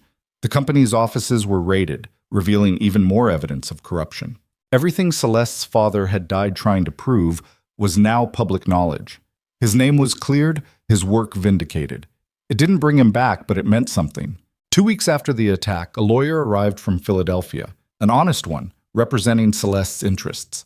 He brought news that the forged contract claiming her as collateral had been invalidated. Her inheritance, previously tied up in probate, was being released. The Ashbourne shipping business, seized by the Vanes, was being returned to her control. You're a wealthy woman, Mrs. Mercer, the lawyer said, spreading papers across the kitchen table. Quite wealthy, actually. Your father built an impressive empire. Celeste stared at the documents, at numbers that represented more money than most people saw in a lifetime. Enough to leave Wyoming, enough to go anywhere, do anything. The lawyer cleared his throat. Given your circumstances, you might want to return east. Oversee the business personally. I have colleagues who can help facilitate. No, Celeste said. No? I'm not going back to Philadelphia. This is my home now. But the business can be managed remotely. Hire good people, install competent leadership, and send me regular reports. She looked at Ronan. My life is here. After the lawyer left, promising to handle everything from afar, Ronan found Celeste on the porch. The new porch, rebuilt by volunteers and stronger than the original. You could go back, he said, run your father's company, live the life you were meant for. I tried that life. It nearly killed me. She turned to face him.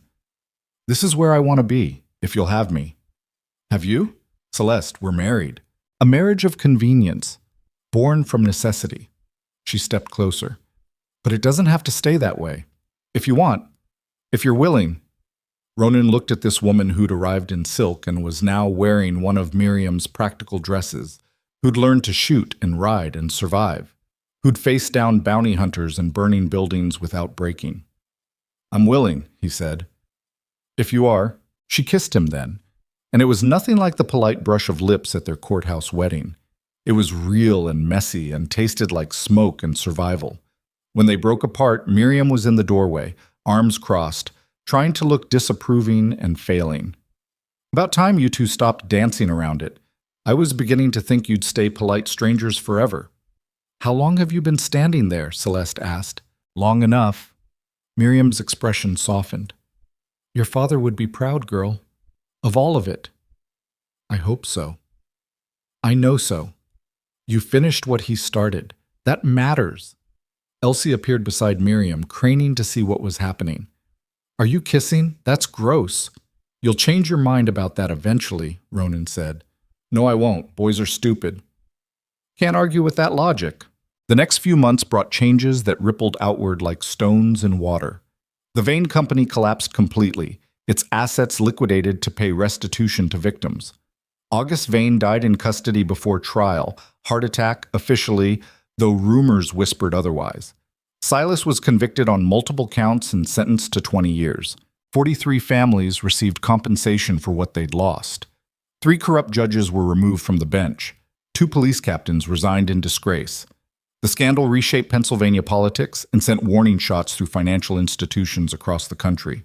Celeste's inheritance funded something unexpected, a legal assistance organization for victims of financial fraud. Evelyn left teaching to run it, using her investigative skills to help people fight back against corruption. The organization bore Charles Ashbourne's name, ensuring his work continued long after his death. At Black Ridge Ranch, life settled into new rhythms. Celeste never did become an exceptional cook, but she got competent enough that meals were usually edible. Her shooting improved to the point where Ronan trusted her to hunt small game.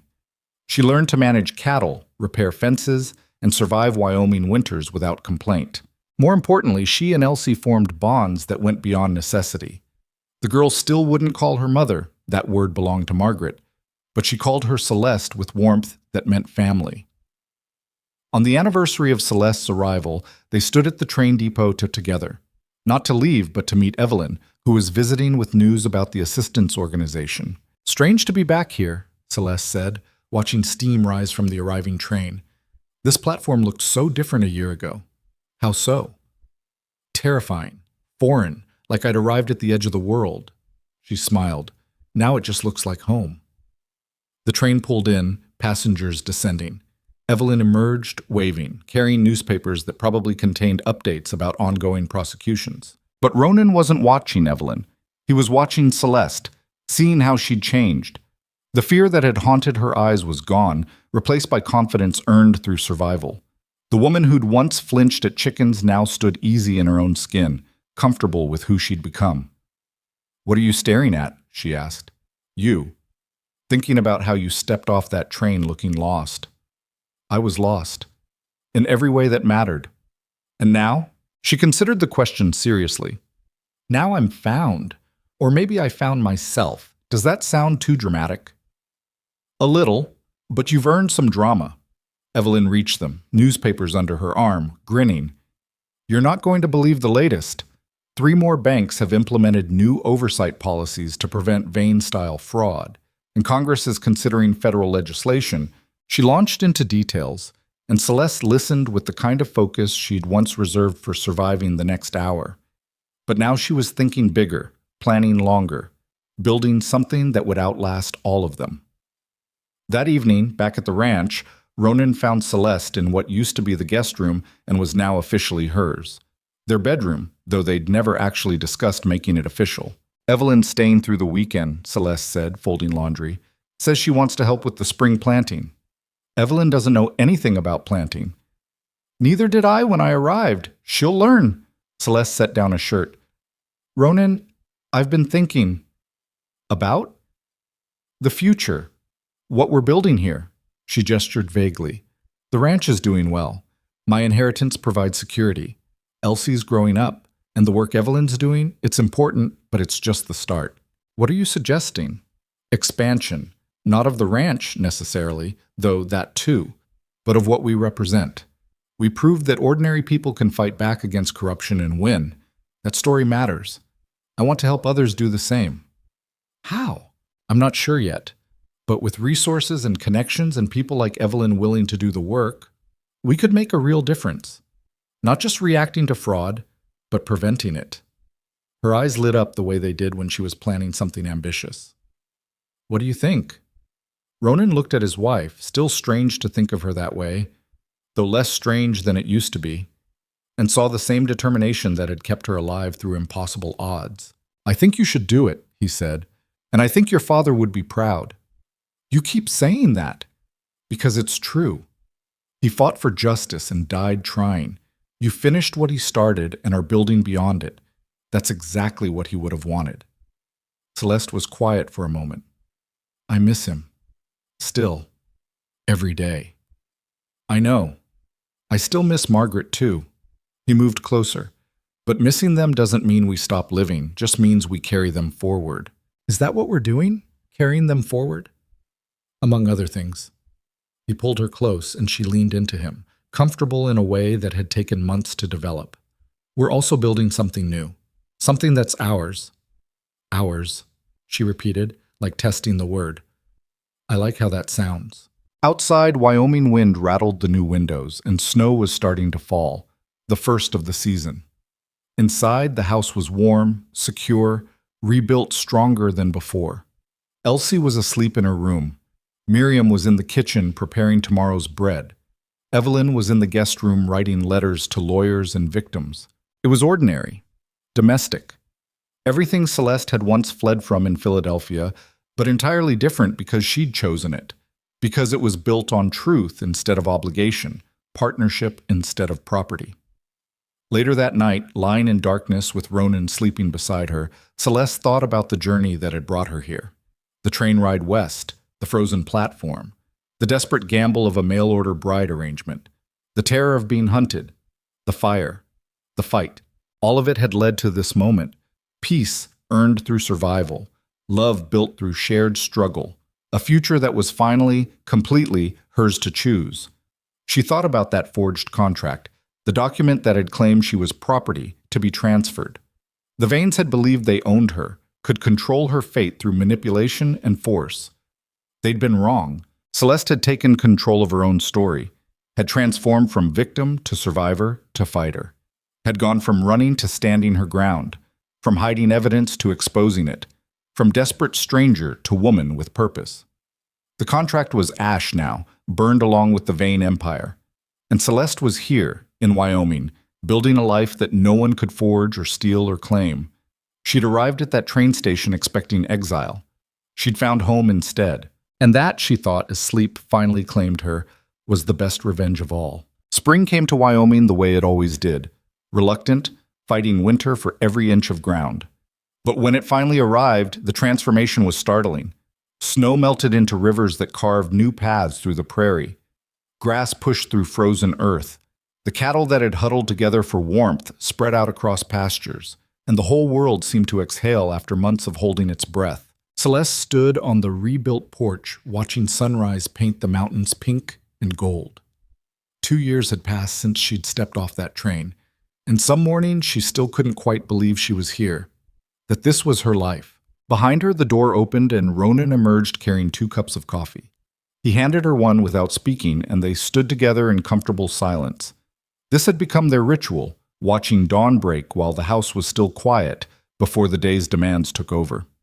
"Evelyn sent another letter," Celeste said finally. "3 more families have come forward. The assistance fund is handling all of them." "That's good." "It's more than good. It's 46 families total now. 46 lives getting second chances because my father kept meticulous records." She sipped her coffee. "Sometimes I wonder what he'd think of all this." "He'd probably tell you to stop wondering and keep working." She laughed. "You're right. He was never much for sentimentality." The smile faded slightly. "But I think he'd be surprised. Not about the justice part. He believed in that absolutely. But that it worked. That the system actually functioned the way it's supposed to. It functioned because people made it function. Evelyn, the newspapers, the federal marshals who couldn't be bought." Ronan looked at her. "And you. None of this happens if you'd stayed hidden. Or if you'd turned me away at the station." "I almost did." "I know. I saw it in your face." She moved closer, fitting herself against his side. "What changed your mind?" "Honestly, I'm still not sure. Something about how scared you were, but came anyway. Takes a particular kind of courage to walk into the unknown when the known is trying to kill you." They watched the sun climb higher, turning the sky from pink to blue. Down at the barn, they could hear Miriam moving around, starting morning chores. Elsie would be awake soon, complaining about having to get ready for school the way 9-year-olds did universally. Normal sounds. Normal life. Celeste had learned to treasure the ordinary. "I need to go into town today," she said. "Judge Winters sent word. Something about finalizing the last of the Vane asset distributions." "Want company?" "No, I can handle it. Besides, someone needs to repair the north fence. The winter did a number on it." "Since when do you notice fence conditions?" "Since I became a rancher's wife and actually learned what to look for." She finished her coffee. "I'll take Elsie with me. She can visit the library while I handle business." Inside, the morning routine unfolded with the organized chaos that defined family life.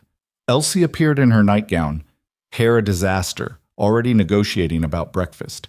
Miriam moved efficiently around the kitchen, producing pancakes while simultaneously packing lunches and critiquing everyone's life choices. "You're wearing that to town?" Miriam asked, eyeing Celeste's practical riding dress. "What's wrong with it?" "Nothing, if you're planning to herd cattle in the courthouse. You're meeting with a judge, girl. Show some respect." "Fine." Celeste headed back to change, catching Ronan's amused expression. "Don't say a word." "Wouldn't dream of it." 20 minutes later, wearing something Miriam deemed acceptable, Celeste and Elsie loaded into the wagon.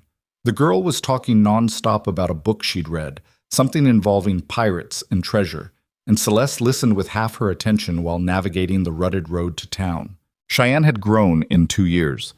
New buildings lined Main Street, and the railroad had brought enough commerce to transform the town from rough outpost to something approaching civilization.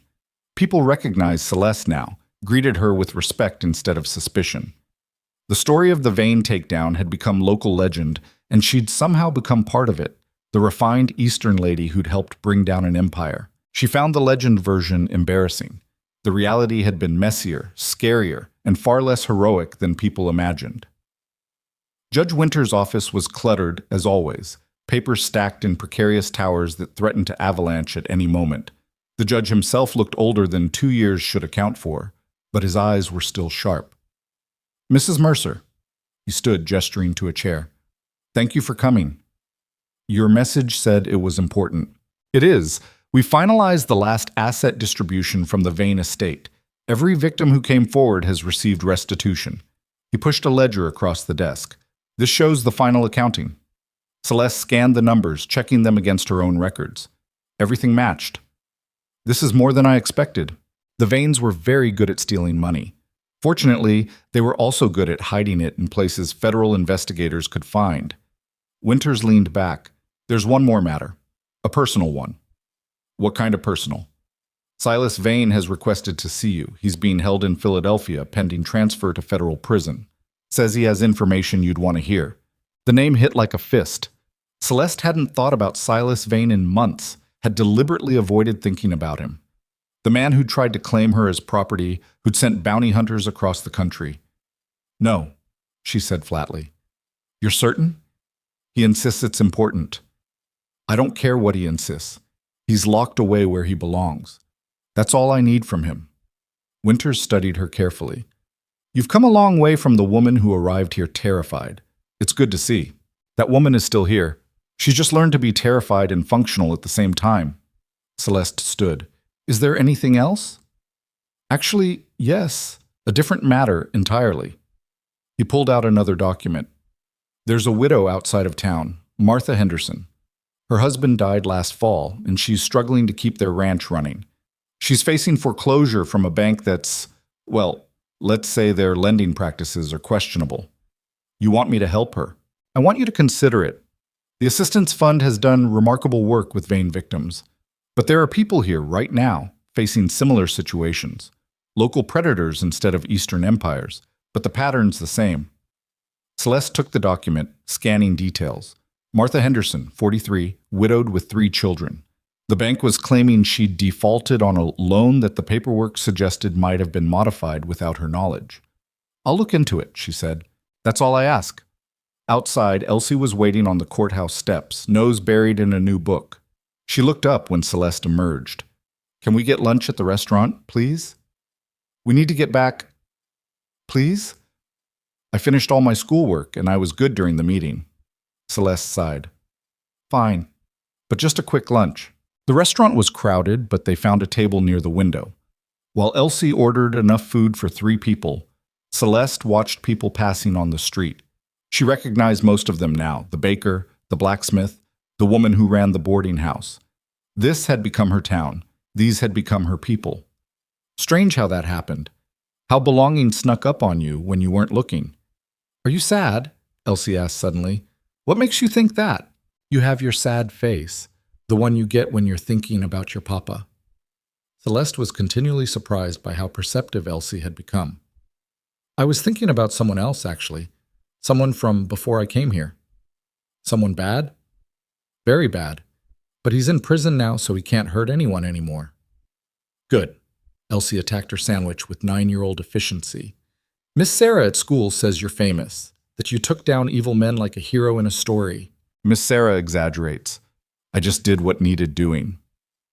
Papa says that's what heroes do. They don't think they're special. They just do the right thing when it's hard. Your papa says a lot of wise things. He also says I eat too fast and need to chew more. Elsie demonstrated by chewing with exaggerated slowness, and Celeste laughed despite herself. On the ride home, Celeste's mind kept returning to the Henderson case. She'd built something good with the Assistance Fund, helping people across the country. But Winters was right. There were people here in Wyoming who needed the same help. Maybe it was time to expand the mission. At the ranch, Ronan was exactly where she'd expected, working on the north fence, shirt soaked with sweat despite the spring chill. He looked up when the wagon approached, and something in Celeste's chest tightened the way it always did when she saw him like this. Working, focused, completely himself. 2 years married, and she still wasn't used to how much she'd come to care about him. How was town? He asked, wiping his forehead. Productive and complicated. She climbed down, helping Elsie with her books. Winters wants us to help a local widow. Possible fraud case. Us? The Assistance Fund. But I was thinking maybe we could do more here. Not just referrals to Evelyn's organization, but actual local work. Ronan hammered in another fence post. You've got time for that? Between the ranch and everything else? I'll make time. This matters. Everything matters to you. That's the problem. But he said it with affection. Talk to the widow. See if it's legitimate. We'll figure out the rest. That evening, after Elsie was in bed and Miriam had retired to her quarters, Celeste and Ronan sat at the kitchen table reviewing the Henderson documents. The more they read, the angrier Celeste became. This is the same pattern, she said, pointing to loan modifications. Exact same tactics the Vanes used. Offer reasonable terms, then alter the contract and claim the borrower agreed. Can we prove it? If the original documents still exist, if Martha Henderson kept copies. Celeste made notes in the margin. We should visit her tomorrow, see what she has. We? Yes, we. You're better at talking to people than I am. They trust you. They trust you too now. You've earned that. She looked up from the papers. Have I? Or do they just tolerate me because I'm your wife? Celeste. He reached across the table, taking her hand. You helped bring down one of the most corrupt financial institutions in the country. You've used your inheritance to help 46 families rebuild their lives. You learned to shoot, ride, and run a ranch despite having no idea what you were doing. People respect that. You don't have to keep proving yourself. Don't I? I'm still the Eastern woman who showed up in silk, who couldn't cook without burning the house down. That was 2 years ago. You're different now. Am I? The question came out more vulnerable than she'd intended. Sometimes I look in the mirror and I'm not sure who I see anymore. Not the Philadelphia society woman I used to be, but not quite a frontier rancher either. Something in between. Ronan squeezed her hand. You're Celeste Mercer. That's enough. The visit to Martha Henderson's ranch the next day proved enlightening and infuriating in equal measure. The woman was struggling, that was obvious. The property showed signs of neglect, and her children looked underfed. But she was also proud, defensive, unwilling to accept what she saw as charity. I don't need help, Martha said, standing on her sagging porch. We're managing fine. Mrs. Henderson, Celeste said gently, Judge Winters is concerned about your loan situation. Would you be willing to show us the original paperwork? Why? So you can judge how I failed to keep my husband's ranch running? So we can help you fight back if you've been cheated. Something flickered in Martha's expression. Hope, maybe, or desperation trying to disguise itself. You think the bank cheated me? I think loan modifications that appear without the borrower's clear consent are suspicious. And I think you deserve someone looking at this with fresh eyes. Martha hesitated, then gestured them inside. The house was small but clean, furniture worn but maintained. She produced a wooden box filled with papers, loan documents, payment records, correspondence with the bank. Celeste and Ronan spent an hour going through everything. The fraud was obvious once you knew what to look for. The original loan had reasonable terms. Then, 3 months after Martha's husband died, a modification appeared claiming she'd agreed to different interest rates and repayment schedules. Her signature looked wrong, too smooth, too practiced. This is forged, Celeste said, pointing to the signature. See how the letters connect? That's not how you write. Look at your signature here on the original document. Completely different. Martha leaned in, studying the papers. I never agreed to those new terms. I told them that, but they said I had, that I just didn't remember because I was grieving. They lied. Ronan's voice was flat, controlled fury. They took advantage of a widow and forged documents to steal your land. Can we fight it? Celeste looked at the papers, at Martha's hopeful expression, at the children peering around doorways. This was exactly the kind of case her father would have taken on, the kind he'd died trying to expose on a larger scale. Yes, she said firmly, we can fight it, and we're going to win. The next 3 months turned into a whirlwind of legal battles. Celeste coordinated with lawyers Evelyn connected them with, built a case using the same meticulous documentation her father had taught her, and refused to back down when the bank's attorneys tried intimidation tactics. It helped that the Vane scandal had made financial fraud a national issue. Judges were more willing to scrutinize lending practices, and public sentiment favored victims over institutions. When the case went to territorial court, the evidence was so overwhelming that the judge ruled in Martha's favor within an hour. The forged loan modification was invalidated. Martha's original terms were reinstated, and the bank was fined heavily enough to make other institutions think twice about similar schemes. Standing outside the courthouse after the verdict, Martha grabbed Celeste's hands. Thank you. I don't know how to repay. You don't repay it. You pass it forward. When you see someone else in trouble, you help them. That's how this works. Martha nodded, tears streaming, and pulled Celeste into a hug that was fierce and genuine. Over her shoulder, Celeste saw Ronan watching with an expression that made her heart turn over. That night, lying in bed with Ronan's arm around her, Celeste said, we should do more of this.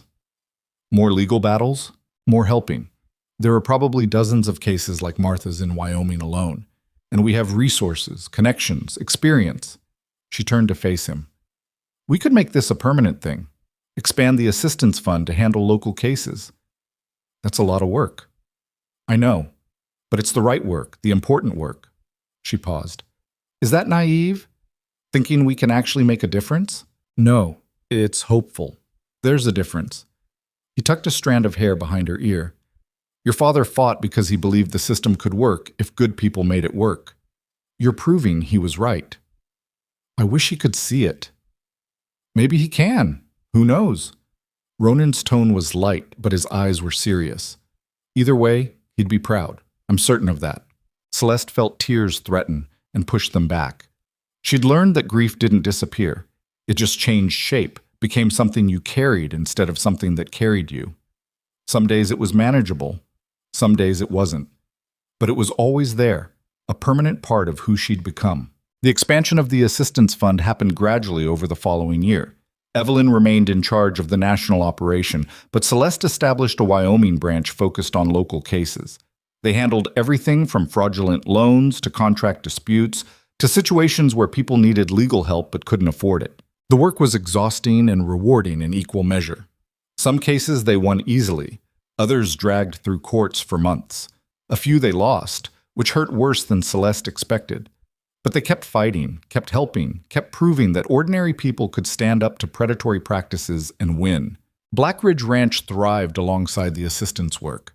Ronan expanded their cattle operation, and Celeste proved surprisingly good at managing the business side, contracts, sale, negotiations. Turns out the skills her father had taught her about running a shipping company translated well to ranching. Elsie grew from a curious 9-year-old into a sharp 11-year-old who announced she wanted to be a lawyer. Like you, she told Celeste, helping people fight back. I'm not a lawyer. You do lawyer things. Close enough. Miriam remained the practical heart of the household, keeping everyone grounded when ambitions got too lofty. You can't save everyone, she'd remind Celeste when a particularly hard case hit a wall. Some people won't let themselves be saved. It was a lesson Celeste learned repeatedly and painfully, but she kept trying anyway. 3 years after stepping off that train, Celeste received an unexpected letter. It came from Philadelphia, addressed in handwriting she didn't recognize. Inside was a single page written in careful script. Mrs. Mercer, it began. You don't know me, but my name is Thomas Cartwright. Your father's ledgers documented how the veins destroyed my family's shipping business. Thanks to your work, we received restitution. More than that, we received justice. My father died believing he'd failed us. Now his name is cleared. I wanted you to know what that means. Your father was a good man who fought for what was right. You've honored his memory in the best way possible. Thank you. Celeste read the letter 3 times, then carried it out to where Ronan was working with a difficult horse in the corral. She didn't say anything, just handed it over. He read it slowly, then looked up. You okay? I think so. She struggled for words. Sometimes I forget why we did this, why it mattered, and then something like this arrives and reminds me. Does it help? The reminder? Yes and no. It helps to know the work meant something, but it doesn't bring him back. Nothing brings them back. Ronan climbed out of the corral, dusting off his hands. We just keep living, keep building. Keep trying to make the world slightly less terrible than we found it. Is that what we're doing? I think so. Your assistance fund, Martha Henderson's ranch, the 46 families who got second chances, that's all less terrible. Not perfect, not fixed, but better. He pulled her close. Better counts. That evening, the whole household gathered for dinner. Ronan, Celeste, Elsie, Miriam, and Evelyn, who was visiting with updates. The conversation flowed around current cases, ranch business, Elsie's latest school drama, and Miriam's ongoing campaign to teach everyone proper cooking techniques. It was loud and chaotic and ordinary, and Celeste loved every minute of it. After dinner, she and Evelyn stepped outside onto the porch. The sun was setting, painting the sky in shades of orange and purple that seemed impossible but happened anyway. I got a letter today, Evelyn said, from a reporter in Boston.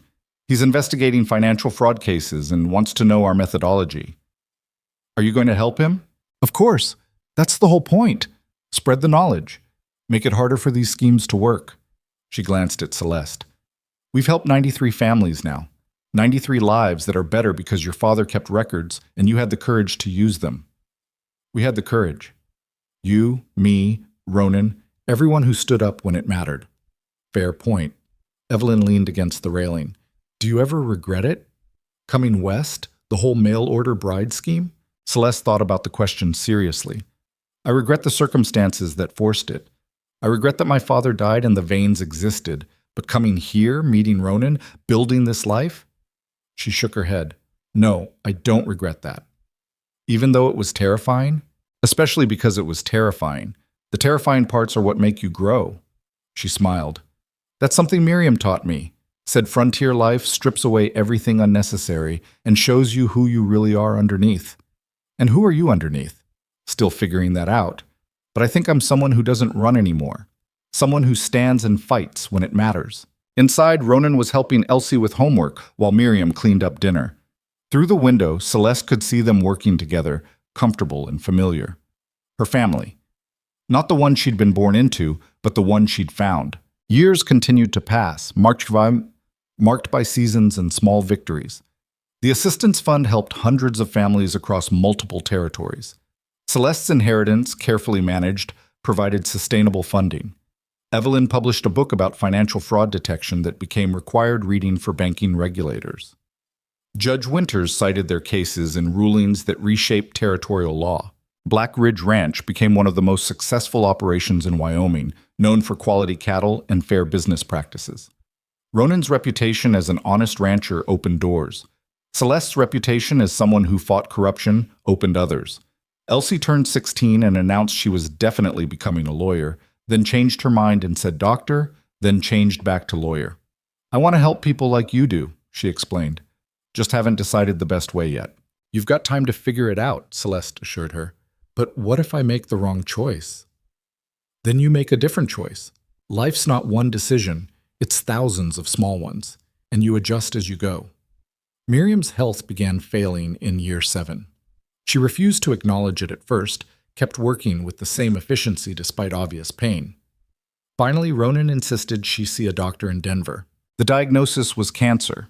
Treatable, possibly, but the treatment was brutal and the outcome uncertain. Miriam took the news with characteristic practicality. Well, that's inconvenient. That's all you have to say? Celeste demanded. What else is there? I'm 68. I've had a good run. If this is what ends it, so be it. You're not allowed to give up. I'm not giving up. I'm being realistic. But Miriam's hand found Celeste's and squeezed. You've been like a daughter to me. You know that, right? Don't talk like you're dying. Everyone's dying. I'm just doing it faster than some. Miriam's tone gentled. I'm proud of you, of what you've built, of who you've become. Your father would be too. The treatment helped for a while. Miriam's strength returned enough that she could resume light duties, though everyone conspired to make those duties lighter than she realized. She played along, pretending not to notice. But eventually the cancer came back, aggressive and final. On a spring morning 8 years after Celeste first arrived, Miriam died peacefully in her sleep. The funeral brought out half the county. Miriam had touched more lives than anyone realized. The widow who'd needed advice, the ranch hand she'd fed, the children she'd taught to cook. Everyone had a story about her practicality, her wisdom, her refusal to suffer fools. Celeste gave the eulogy because no one else could get through it. She talked about a woman who'd taken in a terrified stranger and taught her to survive, who'd defended the ranch during a siege, who'd believed in hard work, honest dealing, and the importance of bread made correctly. Miriam taught me that strength isn't about never being afraid, Celeste said, looking out at the assembled crowd. It's about being afraid and doing what needs doing anyway. She lived that lesson every day, and she taught it to everyone around her. The world is lesser without her. Later, standing at Miriam's grave with Ronan and Elsie, Celeste felt the weight of loss settle deep. She'd already buried her father. Now this woman who'd become family in all the ways that mattered. It doesn't get easier, does it? She asked Ronan. Losing people? No. You just get better at carrying it. He put his arm around her. But you don't carry it alone. That's the part that matters. Life continued because it had to. The ranch needed running. The assistance fund needed managing. Elsie needed guidance as she prepared for college back east. The work didn't stop for grief, it just incorporated grief into the daily routine. 10 years after her arrival, on a cold January morning that reminded her of that first day at the train station, Celeste stood in the same spot where Ronan had first seen her. Elsie was leaving for university, bright and confident and ready to change the world. "Are you scared?" Celeste asked, helping load the last trunk. "Terrified, but Papa says that's normal." "Your papa's usually right about these things." Elsie studied her seriously. "You were scared when you came here, weren't you? More scared than I've ever been." "But you did it anyway. Didn't have much choice. It was this or worse." "That's not true." Elsie's tone was certain. "You could have stayed in Philadelphia, accepted what the Vanes wanted, lived a safe life. You chose the hard thing instead." Celeste felt tears threatening. "When did you get so wise?" "I've been paying attention." Elsie hugged her fiercely. "Thank you for everything, for coming here, for fighting back, for showing me what strength looks like." "That's supposed to be my line to you." "Then we're both saying it to each other." Elsie pulled back, smiling through tears. "I'll write every week, and I'll come back for summers." "You better." Ronan approached, and they stood together watching the train pull away. Elsie's face appeared at a window, waving until distance made her invisible. "She'll be fine," Ronan said. "I know. That doesn't make it easier to watch her go." "Nothing about raising them is easy, but we did all right." Celeste leaned into him, grateful for the solid warmth. "We did." They walked back through town together, past buildings that had become familiar landmarks. The courthouse where they'd married, the general store where Celeste had slowly gained acceptance, the restaurant where Elsie used to beg for lunch. Home looked different when they arrived, quieter without Elsie's constant chatter, emptier without Miriam's presence. But it was still home. Still the place Celeste had built through determination and luck, and the kindness of a man who'd taken a chance on a desperate stranger. That evening, sorting through papers in her office, Celeste found the original letter she'd received from the mail-order bride agency. The one that had started everything. She read through it, her own desperate words seeking a new beginning in Western territories, willing to marry a stranger for the chance at escape. She'd gotten escape, but she'd also gotten so much more, a purpose, a family, a life that mattered. The Assistance Fund's latest report sat on her desk. 217 families helped across 8 territories. Cases won, lives rebuilt, corruption exposed. Her father's work continued and expanded beyond what he'd probably imagined. Ronan found her still reading at midnight. "Coming to bed?" "In a minute." She set down the report.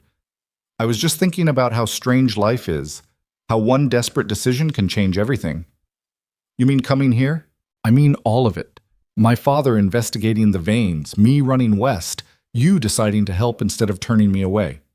She stood, crossing to where he leaned against the doorframe. "Any of those choices go differently, none of this happens." "But they didn't go differently. They went exactly right, even when they felt wrong." "Do you ever regret it, taking me in?" "Celeste?" He pulled her close. "I regret a lot of things in my life. You're not one of them." They stood there in her office, surrounded by evidence of battles fought and won, and Celeste thought about the woman who'd stepped off that train 10 years ago. That woman had been running from death disguised as marriage, from men who believed they owned her, from a future that looked like a cage. She'd found the opposite of everything she'd feared, found partnership instead of ownership, freedom instead of chains, purpose instead of decorative existence. The work continued for years. The Assistance Fund grew, hired staff, opened satellite offices. Celeste published a guide to detecting financial fraud that was used by advocates across the country. She testified before territorial legislatures about protecting borrowers. She became, despite her best efforts, a minor public figure. But she never forgot that everything started with one desperate choice on a frozen train platform. With a stranger who'd chosen kindness when suspicion would have been easier. With evidence hidden in a trunk and the courage to use it. 20 years after her arrival, on the anniversary of that first day, Celeste stood at the train depot watching passengers descend. She did this every year now, a private ritual. Remembering who she'd been, honoring how far she'd come. A young woman stepped off the train, looking lost and frightened. Her dress was too fine for Wyoming, her posture too rigid. She carried a single trunk and an expression that Celeste recognized immediately, desperate hope fighting with terror. Celeste approached carefully. "Are you all right?" The woman jumped. "I'm fine, just looking for someone." "Who?" "A rancher. Thomas Mitchell. I'm supposed to—" She stopped, clearly embarrassed. "It's a private arrangement. Mail-order bride, then." Celeste felt time fold back on itself. "Mr. Mitchell's ranch is north of town," Celeste said gently. "About 2 hours by wagon. Do you have transportation?" "I was told he'd be here to meet me." "And if he's not, do you have a backup plan?" The woman's composure cracked slightly. "No, I don't have backup plans anymore. I have this one chance, and if it doesn't work—" She stopped herself. "I'm sorry. You don't need to hear this." "Actually, I do." Celeste sat on a nearby bench, gesturing for the woman to join her. 20 years ago, I stood exactly where you're standing. Same situation, same fear. I thought I was walking into exile. What happened? I found home instead. But it wasn't easy, and it wasn't what I expected." Celeste looked at this young woman who could have been her decades ago. "Whatever you're running from, whatever brought you here, Wyoming's hard country. It'll test everything you think you know about yourself. But it's also honest country. If you're willing to work, willing to learn, willing to become someone new, it'll give you that chance. And if I'm not willing, then you should get back on that train right now, because this life doesn't forgive halfway commitment."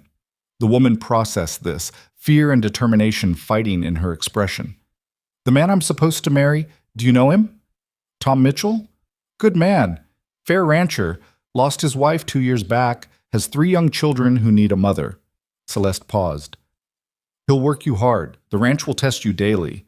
But if you're genuine, if you're trying, he'll be patient while you learn." "How do you know?" "Because that's who we are out here. We give people chances to become who they need to be." Celeste stood. "Come on, I'll drive you out to the Mitchell Ranch myself. Make sure you arrive safely." During the ride, the young woman, Sarah, her name was, told her story. Financial ruin back east, family scattered, prospects gone. The same desperation that had driven Celeste west, just with different details. "I know it sounds pathetic," Sarah said. "Running away instead of fighting. Sometimes running is fighting. Sometimes survival means knowing when to change battlefields." Celeste kept her eyes on the road. "I spent years thinking I'd abandoned my responsibilities by coming here. Took me a long time to realize I'd actually claimed my life for the first time."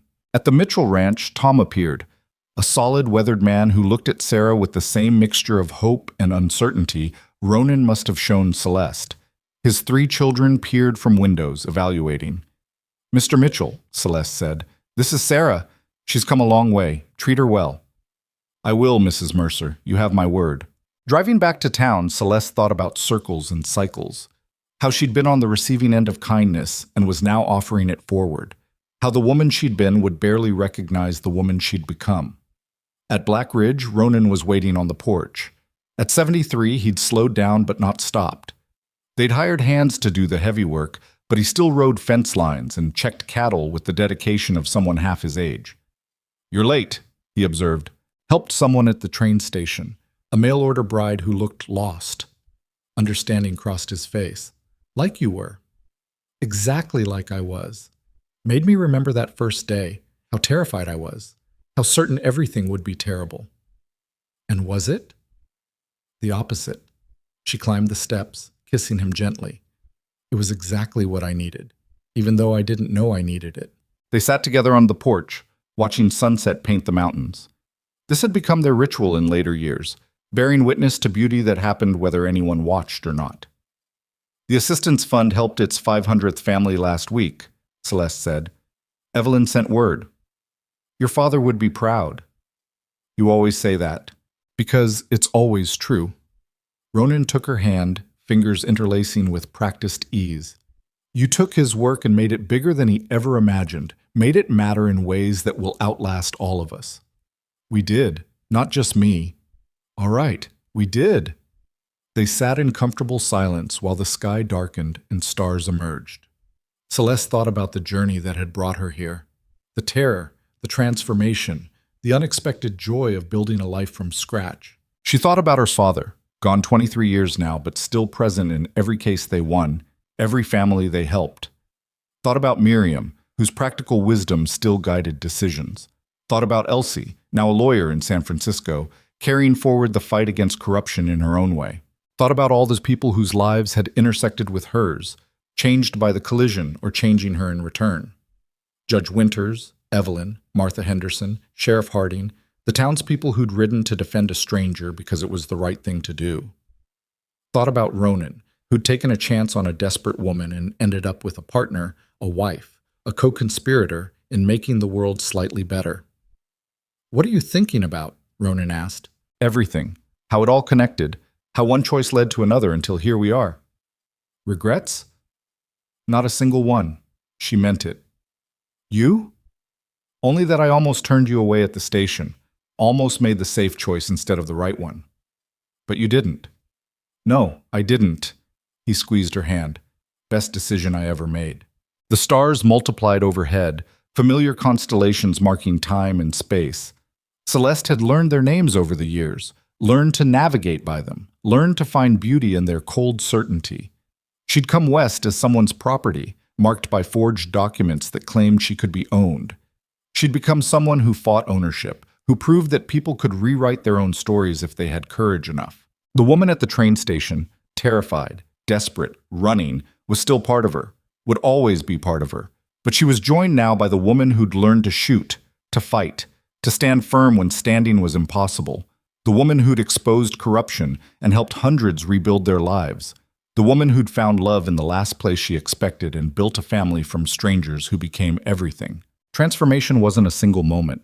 It was thousands of small choices, daily decisions to keep trying when quitting was easier. It was learning that strength came from surviving things you thought would break you. It was understanding that home wasn't a place you were born into, but something you built with your own hands, your own sweat, your own stubborn refusal to give up. "Come to bed," Ronan said finally. "It's getting cold." "In a minute. I just want to look at the stars a bit longer." He stood, kissed the top of her head, and went inside. Through the window, Celeste watched him move through their home, the house they'd rebuilt together after fire, the life they'd constructed from wreckage. 23 years ago, she'd stood on a frozen platform thinking her life was ending. She'd been wrong. It was beginning. She just hadn't known it yet. The stars overhead were the same ones that had watched her arrive, constant, unchanging, bearing witness to human transformation happening beneath their light. Celeste sat with them a while longer, honoring the terrified woman she'd been and the strong one she'd become, understanding that both were true, both mattered, both were part of the story. Then she went inside to her husband, to the life they'd built, to the home that had saved her, and that she'd saved in return. Tomorrow, there would be more work, more cases, more people needing help. The fight against corruption and injustice never truly ended.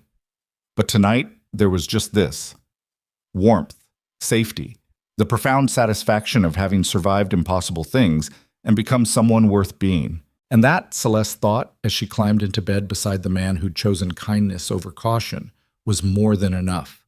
It was everything.